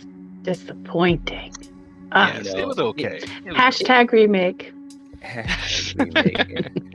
Gory saying, truth, Jason spent so many movies in the water. I also dislike how far they went with trying to make Jason sympathetic. Jason is a villain, make him scary. That's true too. And Ronnie, you said that.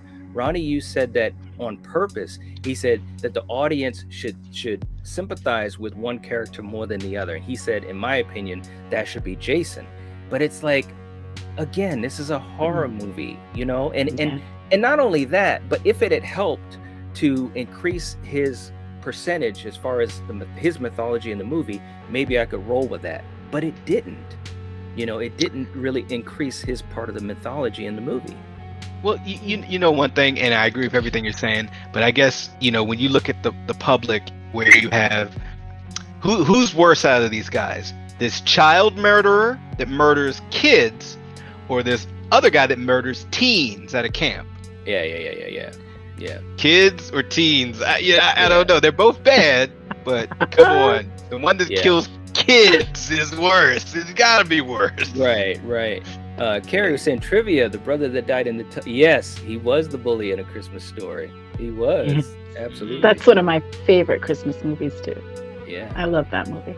Just real quick, and Coriander, you got a couple of really cool fun facts that I think it would be interesting for us to talk about, because again, there was a lot of stuff behind the scenes with this movie, you know, that took so long for them to put together. So let's go over a couple of those real quick too. Yeah, so according to Robert, his Freddy makeup was so thick that he couldn't tell how hot it was from the fires during filming, that when he went to have it taken off, it was bonded to his face. Wow. Yeah. Oh, wow. And we talked about it. We talked about it earlier, how 17 scripts were submitted, which eventually turned into one. And most of the earliest scripts dealt with cults that were attempting to resurrect Freddy and Jason and have them fight. And the budget was $25 million, which is the biggest budget that a Friday film, got. And Blake's father and Freeberg appeared in Halloween Resurrection, making them the first actors to appear in Freddy, a Jason, and a Michael Myers film. Nice. And Rob Zombie and Peter Jackson were, asked to direct this movie, but that didn't happen either. Yeah, and so was Rob Bottin. The legendary, iconic Rob Bottin from John Carpenter's The Thing fame. Yep. He was also in line to direct it, and there were a lot of people who worked on the scripts. Ronald D. Moore from Battlestar Galactica Kill, he was working on the script too, and they just went through draft after draft after draft after draft. It was crazy how, and there were so many ideas. The cult of Freddy, and they had another character that they were going to introduce, and it was just way too convoluted, man.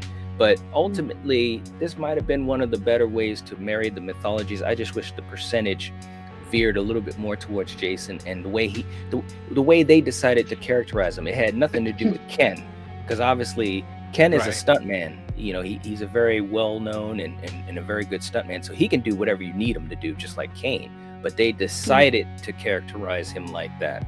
They wanted him to be like a force of nature, and Freddy was whatever. Strange Monkey saying, I heard Pinhead was going to make a cameo in the ending. I heard that too. I'm kind of glad that didn't happen, because who knows if they would have ever done that movie. And look how long it took for us to go from Jason Goes to Hell to this one. You're talking about a damn decade, so you got to make sure you got the rights all set up, man. Check yourself saying there's a crossover comic where some of the survivors of Freddy and Jason return. Yeah, I never did read the comics, but they did do some stuff in the comics. So, like I said, it would have been interesting to see if they would have gone beyond this, but I don't know. It was interesting too, because the movie was so well received at the time and made a lot of money. It really did. So I don't know, maybe they just decided it was too difficult to get everything where they had it and to go into a new movie and create a whole new story, but anyways, I mean, that's basically about it. Any final thoughts on this kill? I know we've talked about this over the years a lot. Again, it's like a roller coaster of emotion, because we finally got this movie. There were some great things in it. Robert was great in it. They had some nice moments for Jason, some nice sequences, but a lot of missed opportunities. Yeah, I mean, someone in the chat said it best, like, this would have been a great one for Kane to go out on as a real finale, for, the Jason timeline as we know it before you get to, reboots, etc. But a lot of missed opportunities, and just the ratio of Freddy to Jason was just not balanced or even remotely close, in my opinion. So it's an okay movie, and it can be fun to watch, but just a lot of missed opportunities. So true enough. Miss Carter saying, I love Rob Zombie, but I wouldn't want him to have Jason talking. Right? Funny. Right. Oh my God. Good one. So true. Toronto Freddy, Freeberg is a blatant J ripoff. Right. That's so true. How about you, Coriander? Any final thoughts? I mean, yeah. Who wasn't so excited to see this movie when it first came out? Yeah. And to be disappointed it really sucks. So I just keep saying it. They need to remake this shit. It would be cool to see them remake it for sure. And Miss Carter taking care of everyone here, saying, hey folks, don't forget the likes and comment. Yes, please leave us a comment, because obviously you guys have a lot of passion for this one way or the other. Please let us know in the comment section down below what you thought about this movie, because there's so much to talk about with this movie, and so much of the behind the scenes and how it came to be and the struggles to get it where it got. Freddy also saying, this movie is the reason Robert doesn't want to wear the makeup anymore. It really fucked him up. I can definitely see that, because when you see the difference of his makeup in 4 and 5 and 6, they were trying to make the makeup a lot easier for Robert, because he had to literally sit in the chair for hours to get it put on, and then to have it taken off, so let alone have it bonded to his face. Gary's saying the likes are caught up. The likes are caught up Right? here, but leave some comments even about Freddy. Freddy got Kelly's nose. Oh my God, that's true. Some of the best Freddy makeup ever. Demon Freddy, I mean, come on. Yeah, Demon Freddy was very cool. David saying Freddy versus Jason versus Ash was supposed to be the sequel. Raimi backed out of the project, though. Big missed opportunity. True enough, that would have been cool. Because, see, that's the thing. If Ash was in the movie, I think that would have given some balance, and they both could have played off of Bruce Campbell very well. I think that could have really, because again, in this movie with Freddy versus Jason, not to give them any, I'm not trying to take any responsibility away from them, but you have to lean on Freddy a little bit more, because obviously he talks, and you've got Robert, and you got the charisma. But if you had Bruce Campbell in the movie, then it could have evened things out. He would have gotten killed so quickly, and it would have been over. I don't think that would have been good either.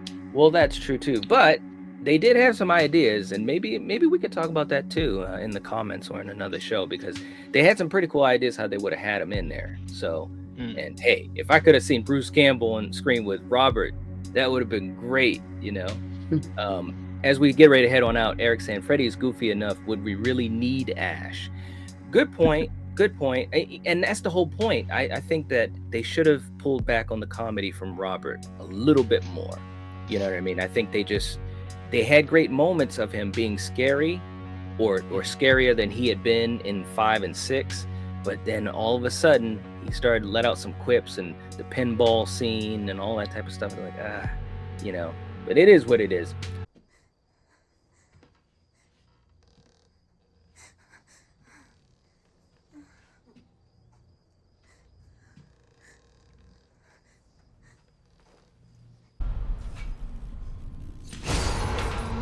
Oh God, you scared the shit.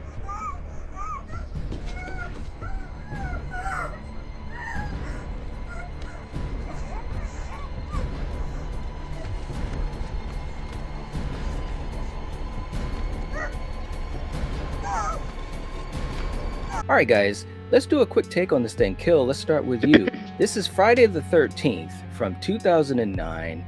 It's a reboot, remake, whatever you want to call it. Budget of $19 million, but it made $93 million in the box office. Directed by Marcus Nispel, who also did the Texas Chainsaw Massacre remake. What did you think about this movie as a quick take? Yeah, well, my quick take is I liked it. It's a very grounded Jason, where they explain certain things, and we'll get into that later. And sort of like what Coriander was saying about the way Derek made him move in this, he can haul some ass. He moves, and Yeah. I was here for it. I liked it. All right. How about you, Coriander? Yeah, I enjoyed this movie. There were parts that, at first the whole underground shit was like, what is this? How could he have done all this? But I kind of get where they were going with it. Yeah. But besides, little tidbits here and there, it was not bad. Okay. Now remember that point, because I wanna get a little deeper into that, okay? But it'll be a few minutes before we get back to that. But remember that point, Coriander. And Dan, of course, one of our patrons and great friend, saying machete that like button, everyone. That's right.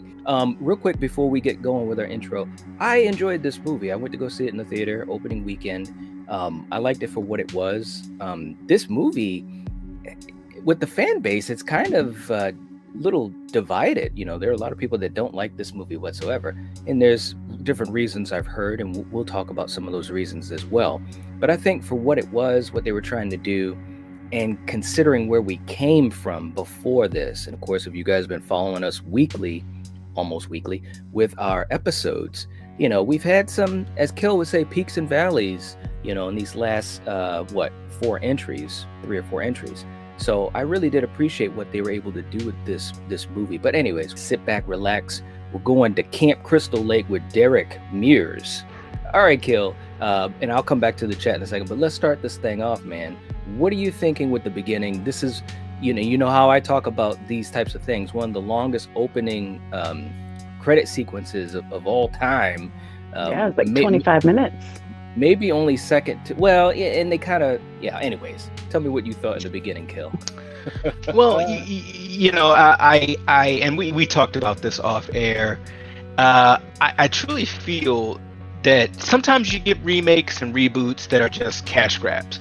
And then you get ones that they genuinely try to answer questions. They try to fix things that might not have been explained the best in the originals.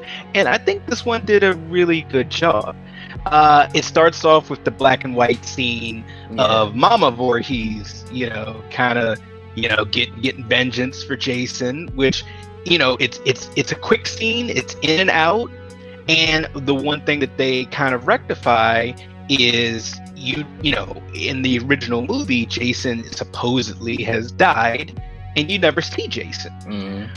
But in this, you actually see Jason, and he kind of witnesses his mom getting her head cut off, and then kind of goes to her limp body, and this morning, and it looks like he even collects her head. So right there, they're already setting up the second movie. And one thing I really love about this movie is somehow they were able to really kind of put in the first, second, and third movie all in about the first 40 minutes of this, because you go from that opening sequence, which is obviously from the first movie, with them adding Jason, then you got Sackboy, and then he finds the hockey mask, because he always finds a hockey mask. So shout out to Shelley. yeah. So boom, you got like 3 Jason movies real quick. Boom, boom, boom. We're off into the races, and I love it. Yeah. How about you, Coriander? What do you think of the beginning? I thought the beginning was good. Like Killian said, it was black and white, and like he saw his mother being killed, and so it was good. Now here's my thing. I wanted to kind of piggyback on, because we talked about this a little bit. They obviously went a different route with this movie, because they actually showed Jason physically as a little boy seeing Pamela get beheaded, whereas, as we know, and if you guys don't know, or if you haven't seen our episode on the original Friday the 13th, please check out that video. Shameless plug. But in Friday the 13th, Jason did not exist, and Victor Miller and Tom Savini have both said that. He was a figment of Alice's imagination at the end when he jumps out of the water. He was created in part 2, really. So this movie takes kind of like a more realistic type of approach, and we talked a little bit about the underground lair and all those types of things too. So Coriander, real quick before I jump in here, what do you think about that, them taking the realistic approach, and you actually physically see a young Jason see Pamela get beheaded, and obviously lived on his own in the woods all those years into adulthood? I mean, what can I say about it? I mean, did it need to be there? I don't think so. Okay. But I guess it's their way of, I don't know, showing him as a kid maybe, and keeping that part, not a dream but real, Yeah. So. Well, I mean, hey, look, let's be real. We love the original. I mean, I love the original so much, but that was, that was a little bit of jumping the shark, because supposedly he really was dead. And I guess you could always think of him as supernatural. But of course, in part 2, he wasn't really shown as supernatural per se. I mean, in other words, they were kind of all over the place as far as story-wise, Marty saying, I love the 2009 movie. It brought the movies back to its roots. No outer space, Manhattan, or body hopping crap. First 20 minutes of this movie was fire. It really was, man. I'm telling you, it was so damn good, man. It was like a movie within a movie, right? Right? Yeah. And then it could have ended. It could have. I'm just joking. Well, right? It could have. Okay, right. Let's start with you here. I mean, do you think that it went off of the cliff after that? Because, some people do say that. Okay. No. I was just playing. Okay. Well, Kill, what did you think once we get out of that opening, that fantastic opening, we kind of go to what they say is, it's present day. I think it's like 7 weeks later or something like that, and we meet well, I'm not the cast that we will know, but the first cast, which was kind of interesting, you know what I mean? But we meet these guys, they're on a mission. What did you think of these guys? We also met our final girl. What were your thoughts at this point in the movie? Well, you're meeting this initial group of people, and if this is your first time watching this, you're thinking, all right, is this the group of teenagers that is going to be in this movie? What's going on? And we've seen movies like this before, with kind of like a little bit of a bait and switch. Kind of reminds me of Quentin Tarantino's Death Proof. Yeah, where you're following one set of female protagonists, and then it switches to another set. But I liked the initial group because they don't go too deep, and they're kind of stereotypes, but the second group is definitely stereotypes, and that's true. And we've gotten used to that in slashers, especially in the Friday the 13th movies. But the one thing that I thought was very interesting that you don't know is, did everyone die? Did anybody survive? And I thought that was different and very interesting because of one of the characters that's in this initial group. That's the catalyst for one of the characters that comes along later. Right. So I really enjoyed it, and Derek is off to the races with the kills here. Right? So it's just it's on and popping, Right. Yeah. What about you, Coriander? What did you think of this group? I thought they were funny, man. Especially the weed guys. They had some pretty snappy dialogue. And again, this is still like the opening. It's like a movie within a movie within a movie. Yeah, I mean, they were okay.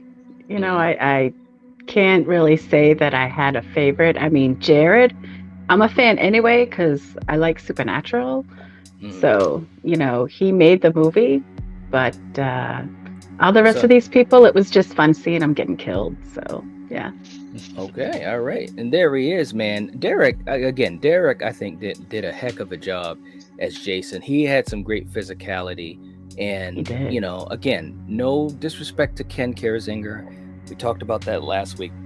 But I feel as though the way they had him portrayed Jason in Freddy versus Jason, he wasn't scary enough. He was just kind of lumbering around, and if he grabbed you, he could throw you into outer space. You know what I mean? And it didn't feel like it was. It didn't feel, real enough. I know that's kind of a silly way to describe it, but when you see Derek, like you said, Kill, at the end of this part with this first group of people at Camp Crystal Lake, when he comes and starts slashing at people, you really can feel it. Like before that cold open that they had at the end when he's swinging the axe at Whitney, or the machete, I should say. I thought for sure she was gone because you could just see how he's just moving. And it was very, very cool to me, anyways. Marty saying Derek is an amazing Jason. I agree. I agree. I'm still saying I think it's cool. Jason is such an icon. These movies were my childhood. We're in that same boat. Same boat. Brandon saying nobody has said this, but the general air for this film was compared to that of Ghost Ship and Up, where people love the opening but think the rest of the film after the opening scene is mid. Okay, yeah, but like I said, I've heard some people. That's why I was asking Coriander too, what she thought of that, because obviously I think most people did really enjoy the opening, Kill. So once we meet our regular cast of characters, what were you thinking of these guys? Obviously, you're a big fan of Supernatural, and Jared, he's looking for Whitney, who we saw in that opening scene of people at Crystal Lake. And of course, he meets the other folks, like our good buddy Trent there. What were you thinking how these characters were characterized? Well, yeah. Of course, I'm just like Coriander. I'm a huge fan of Supernatural. So Jared is always my boy. More Jared. Holla at you, boy. But the rest of them are kind of trash, especially Trent. Right. But it's funny. It just like any of the Friday the 13th movies, you kind of just have the cast of kids there to be killed. Yeah. And some are more annoying than others, like Trent is the king of annoying. Yeah. But then you have other characters in there, like the one dude who kind of looks like Matthew McConaughey. I don't even know his name. He's the one that got killed on the boat. Yeah, there you go. Matthew, him and his girlfriend. So you got him and his girlfriend who are barely there.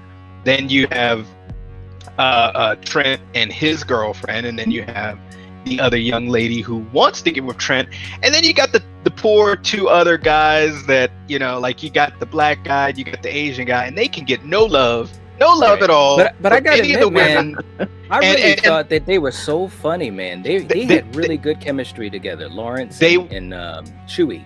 They were hilarious, but can they get some loving from the women, or or it's just like, okay, you're here for comedy relief, and you're here because this movie was came out back in the day, and well. I'm not even gonna go there, but I will say though that his death, you could almost tell, at least to me, they almost made it seem as though he was going to make it, because he was actually hanging. Is that what you're talking about, Kel? Oh well, Lawrence. yeah. But he actually was look, he did about as good as I've seen almost anyone other than Tina do with Jason, like empty-handed. You know what I mean? Like he was moving, like he said, he's quick, and it almost made you think he was gonna make it. You know? Yeah. Just my opinion. But anyways, but Coriander, what'd you think of these people? I know that they're there to be killed. That's true of any horror movie. But I'm just saying, did you have any that you? I thought that Jenna was all right. I mean, obviously played by Danielle, and she was, to me, other than Chewie and Lawrence, you know, she was a pretty good character because she actually had like a heart, you know, and was trying to help, you know, Clay, you know, with his sister, trying to find his sister. I mean, she's a smart girl to leave a dickhead like Trent to go with, you know, whatever the hell, what was his name? Clay. There you go, to hang out with Clay. So I don't blame her there. Yeah. And these other goons, yeah, you know, they were okay. You know, they had a couple of good scenes, I guess. Sure. All right. You know, it's kind of like we're ragging on these characters, but I mean, no, was there any hope? Because like I said, I thought Lawrence and Chewie had some really good funny moments. Yeah, I mean, you know, they were the stoners, I guess, you know, but they had a lot of great chemistry between them. Yeah, you know, and they were funny because everybody else was either, you know, they died really quick, like that one couple, or they were like, you know, just punk asses like Trent, or they were just the goody girl, you know, the sweet one, the perfect one, the nice one with a heart. So it's just like at least these two guys had a little flavor to them that made them funny, made them a little wacky and so forth, and fun to watch. And don't forget your boy who trying to sell everyone weed. Don't mess with Jason's weed. Jason's like, you're in trouble now, buddy. And he's got Kill. What do you think of this version of Sackboy? You know, because I know you're not a big fan of Sackboy, but we've talked about this before in the past. Look, if you see that coming at you or in the mirror behind you, that's scary as hell. Right? Like that, and that sack, it's not like a loose potato sack or like, you know, the town that dreaded sundown sack. This one is like more like a sack wrap around his head. Yeah, man. You know, I agree. What do you think of the sackhead version of Jason, Coriander? I don't mind either, honestly. Yeah. You know, I think they both looked good. Yeah. It almost reminds me of Hush Kill. You know what I'm saying? Yes. From Batman. Yeah. Mm-hmm. But of course, he has to find that mask. And again, shout out to Shelley. And man, he puts it on. Now, I want to say this, you know, because we're kind of all over the place, unfortunately, but that's okay. That's how we do it. But I think that one thing I appreciated about this movie is that they really kind of put Jason in these good angles and camera shots. You know what I'm saying? Whereas in Freddy vs. Jason, I mean, you know, they did some okay camera work, but of course, Jason to me wasn't physically what I wanted him to be. They had Robert looking great in Freddy vs. Jason, but I think in this movie they really realized that Derek had some good physicality and able to act underneath of the makeup and so forth. Even in that scene we played in the intro where, you know, it's all dark, he gets into the house and Bree, he finds her or she opens up that curtain and he's right behind her and he's choking her, and they have that close up to his eye, right? Now, again, I'm getting a little geeky here, but you guys let me know what you think. Tell me if it's crazy or not. But to me, it looked better than how in Freddy vs. Jason, they were trying to get these close-ups of like an emotional Jason, his eyes, you know, and they talked about how Ken, part of the reason they really liked him because he was a stuntman and he had very kind eyes and so forth. I even think with Derek, even with the look in his eyes, it just looked menacing. It really kind of, you know, put some fear back into the character, which I've seen a few people mention in the comments. But he gets the mask and then it's on. Clay is still looking for his sister, and that's basically, you know, when he comes back to where they're at the cabin, and Jenna, played by Danielle Panabaker, she was basically like, hey, you know, do you need help, yada yada yada, because Trent's being a dick, and they just kind of go off. Kill, at this point, I thought it was kind of cool because you've got the cast split up in a way. You know what I'm saying? You got these two searching for Whitney. You've got Nolan out on the boat with his girl, and then you got the other guys at the cabin just chilling out. So you've got three places. And while all this is happening, Whitney is a prisoner. We find out that she's a prisoner in Jason's lair, and we kind of see his lair and all those types of things. What did you think about how the story was split up like that? And also, what did you think of Jason's lair? You know, I enjoyed the different locales and like the group kind of, you know, being spread out because we're so used to, you know, the teens being at Camp Crystal Lake. Right. Well, this is like, you know, Lake House Crystal Lake. Yeah. So you got to spread them out a little bit. Yeah. And plus, it's during the daytime. Yes. You know, it was like a different vibe. You know, look at that. You know, it gives you a sense of the land. Yeah, I mean, like, look, I liked it, and you know, as far as people saying, I don't need this realism in your Jason, I get it. Some people said the same thing about the Christopher Nolan Batman movies, like, oh, it seems too realistic, you know. But for me, I don't mind it because let's keep in mind this Jason has not died, you know, 30 times, or someone has said like 20 times yet. He's still very young at the whole slasher game, you know. So, you know, it's kind of like an origin story too. And if he's been in the woods since he was a little kid, watching his mom die, yeah, he's gonna have some tunnels. Yeah, he's gonna have some underground stuff that may have already been there, or he might have, you know, created those tunnels for his lair. But to me, it all makes sense because this version of Jason is also a hunter. He's a tracker. Right. He has traps. I mean, yeah, this is his land. You know, I guess for me, I didn't mind the realism because this is a different take. And if, you know, if they just did the same exact thing, we would be complaining that, oh, it's just the same movie, you know. So I didn't mind the lair, the underground tunnels, or the bells that made little sounds so he knew what was going on above ground. I thought they really explained, hey, this is how he can get around so fast. Not only does he know these woods like the back of his hand, he has these, you know, quick points where he can just get to different places.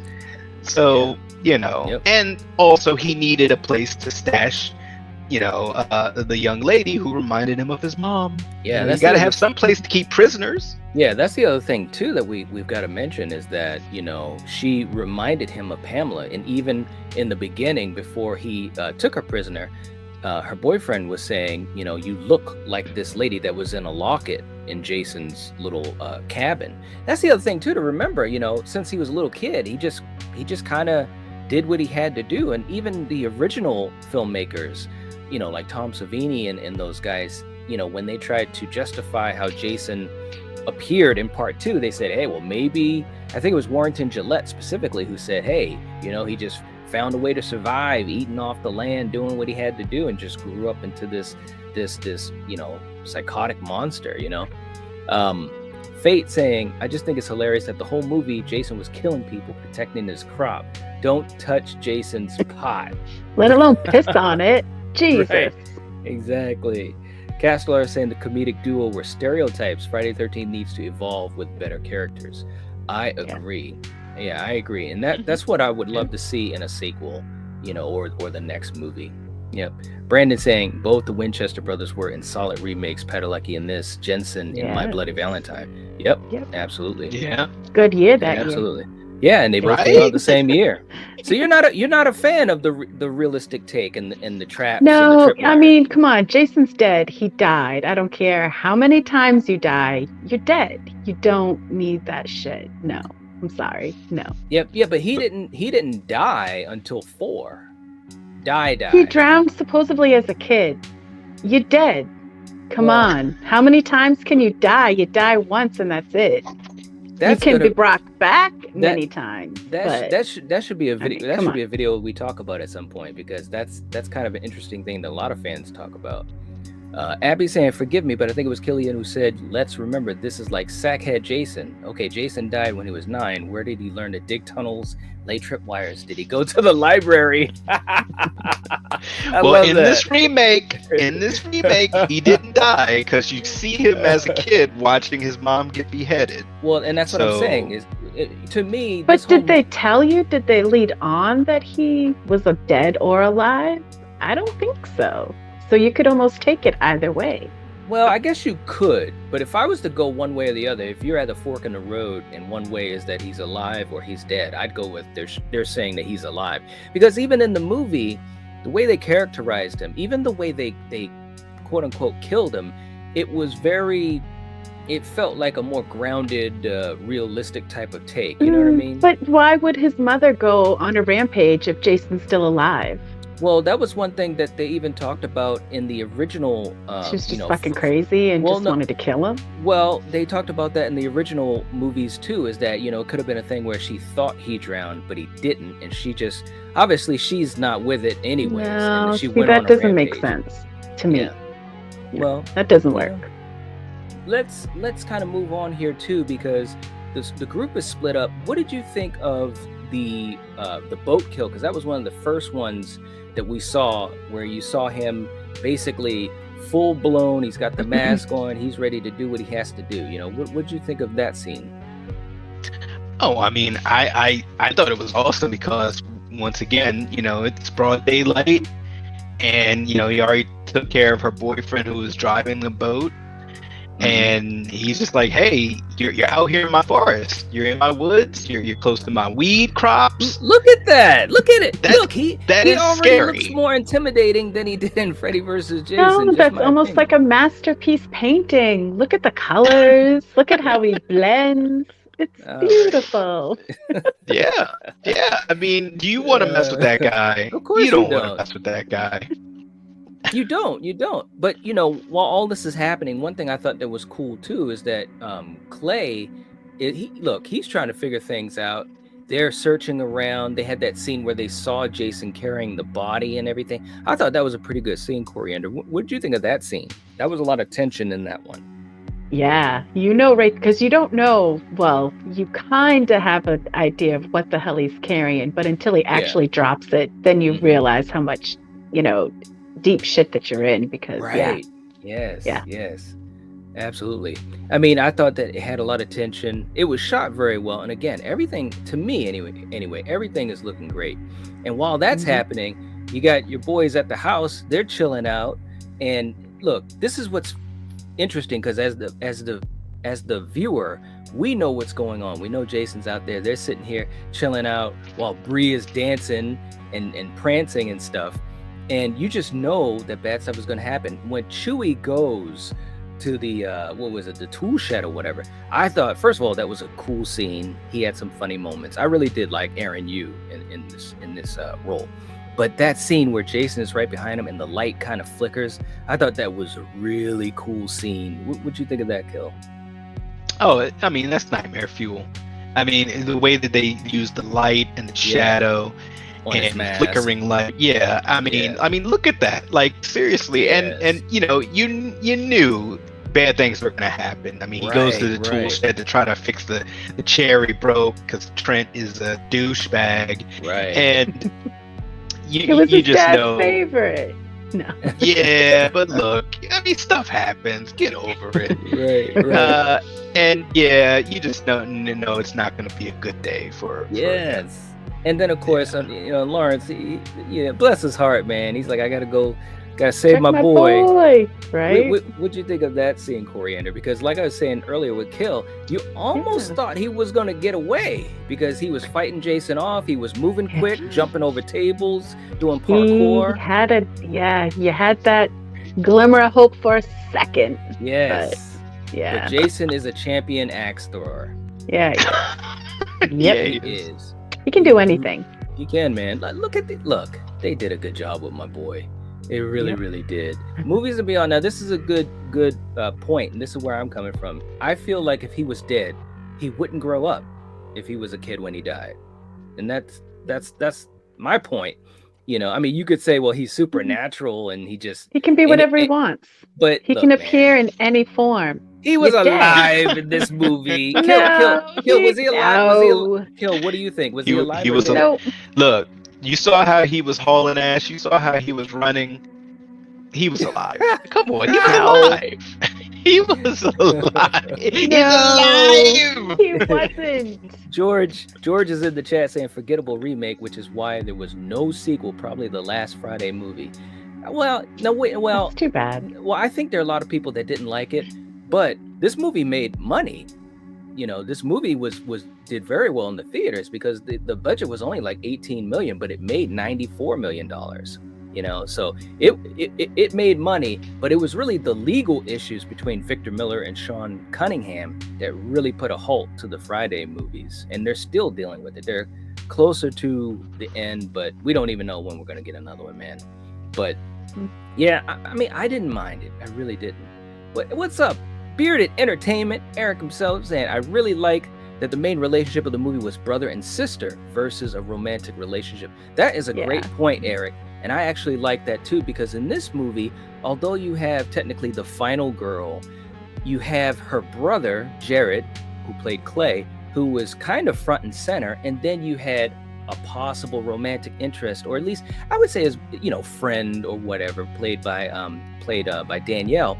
And I thought that was a cool look.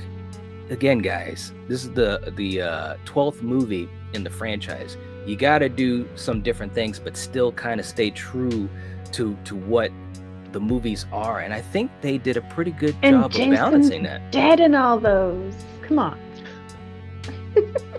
No comment. Hey, thanks so much, Eric. We appreciate that super chat, brother. You know, let's get to pretty much the final act here. The bottom line is that everyone's getting aced out, but when they have that finale where Jason actually gets into the cabin, or he's outside the cabin, of course, part of the scene that we played in our intro, I thought there was some really cool stuff, Kill. What did you think about these scenes, and then taking us to, you know, what happened with Trent and so forth? Oh yeah, I mean, he gets in the house and he's like a ninja. He's just, you know, he's just taking people out left and right. And then, you know, Trent gets a gun and he just starts like shooting at shadows and stuff that's not even there. And and once again, also he's kind of like a predator just playing with his food. You know, because Jason could have just went in there. We've seen Jason just jump through glass. We've seen him just walk through wooden doors and they splinter. But this one, he is a hunter. He's hanging out, literally when I say hanging, he's hanging out on the outside of like windows of the house, baiting, using, you know, human bait, you know, and he's just taking his time. He's acing out the sheriff, and he's just like having the best night ever. He's just like, look, I just get to hunt and kill and get these guys off my weed crops and out of my forest. So yeah, it was scary. This Jason is so much more smarter than the Jason from Freddy versus Jason. Oh my god, it's night and no contest. It's kindergarten versus college, easily. Easily. Yeah. Coriander, I know you were happy when Trent got his. What'd you think of not only how the scene went, but you know how it looked as far as the effects? Yeah, I mean, it was good, you know. And can I just say too that there's a scene where I think right after he kills, you know, the dude who got the axe to the back, he went from there on top of the roof like that. Yeah. So he had no tunnels to do that or ropes to swing him up there. I'm just saying, he's not alive. Come on, man. Of course he did. I knew she was going back to that. I never let go. Lord. Don't let go. He's alive. Good God. No, he's not. All right. Never forget, Corey. Real quick, doing the. You're too funny. Real quick in the chat. Let's see. Lamar saying it's not a remake. Remember that, guys. It's quoted. Castler saying the darkness is used to great effect. Absolutely. I'm still saying, please kill Trent. Eric with another super chat. Also, Jason ran. Fucking terrifying seeing that Hulk of a slasher speeding towards you. That opening was crazy, wasn't it? It was Man, look. crazy.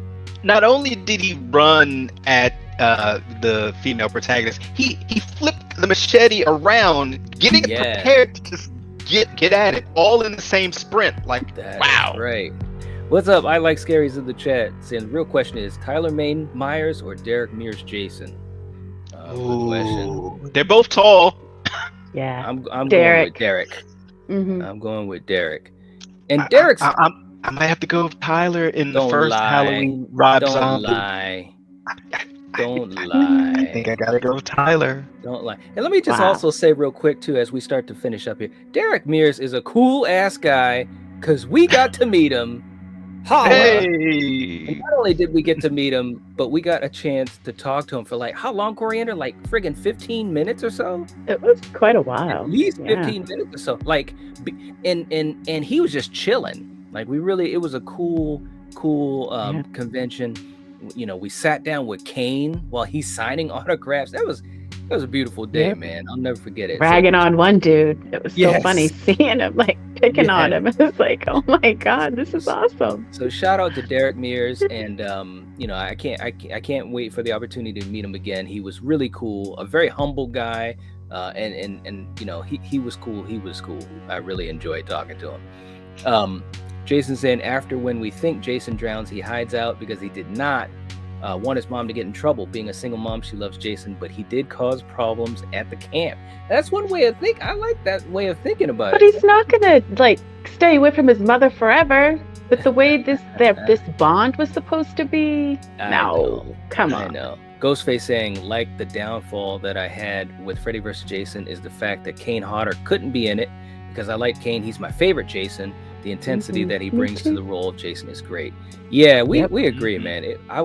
He changed And- Jason forever. He did. Honestly. He did, man. I mean, Mhm. just some of the things he did, you know, when he would, like in Jason X, when he was on the table, when they first brought him into the ship, and he kind of does that sit up, and he just sits up, and then it's like, and then he just looks, you know, at the girl he does the cryo-freeze with, and it's just cool stuff like that. That he made Jason into more than just, you know, a dullard with a machete, you know, and I think Yep. that's what they were Like they missing did in Freddy versus Jason. Right. Yeah. Absolutely. Absolutely. But Kill, as we head on out here and finish up, the final confrontation is with Clay and Whitney against Jason because unfortunately, Jenna right here, she does not make it. And I gotta admit, I was actually shocked by that. I don't know if you were a Kill, but take me to the ending in this, because I really thought that Jenna was gonna make it, because it's almost like there were two final girls in this movie, like her and Whitney. But what'd you think of the ending? Yeah, it was sad when she died, and I didn't see it coming because I didn't all either. through the movie she's the sweet girl, she's the good girl, she's the smart girl, and she's helping Clay, you know, and it could be a romance there.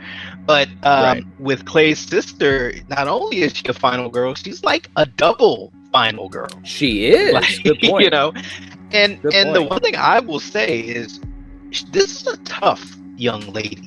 Yeah. Because she's been his prisoner for weeks. Yes. And then on top of that, I mean, she's badass. I mean, she tag teams, you know, Jason with her brother, and she's right there for it, you know. And it was awesome, you know.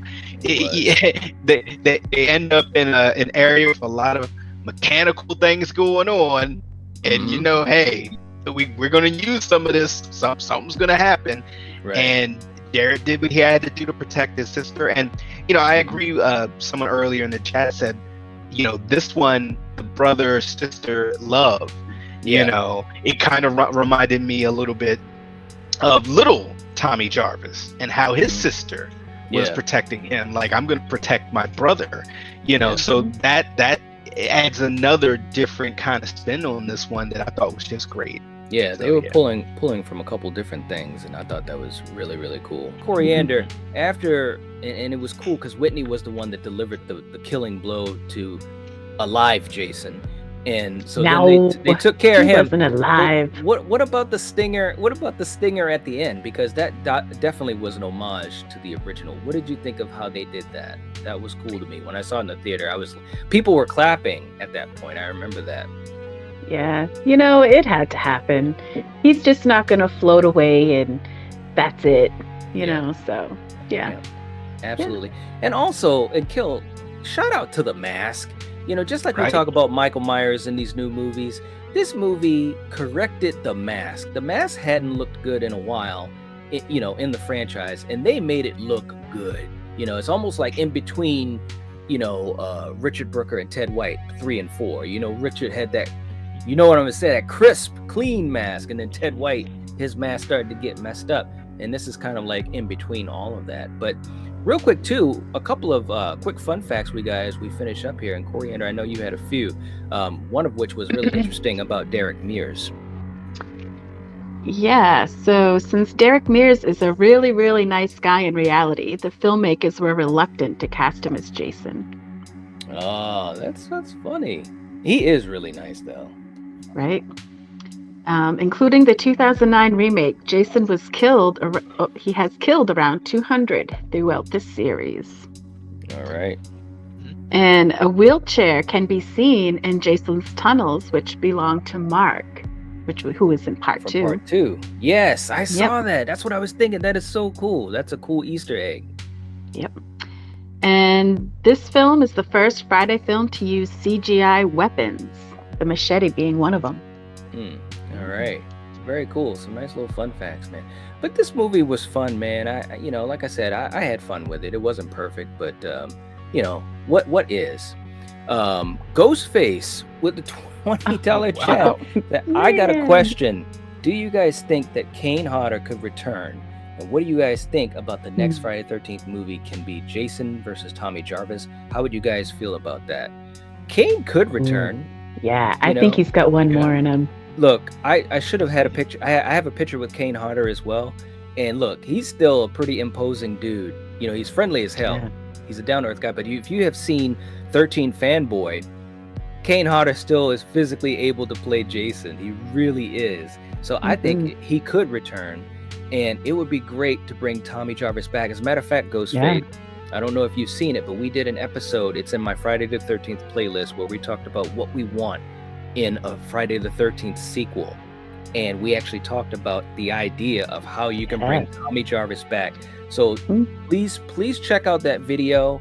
And if you can't right now, that's fine. But please check it out. Let me know what you think, because we talked about bringing Tommy Jarvis back. And I would love it. What do you guys think about that, Kill? Oh, I would love it. I would love it. You know, an older Tommy Jarvis now, wiser Tommy Jarvis.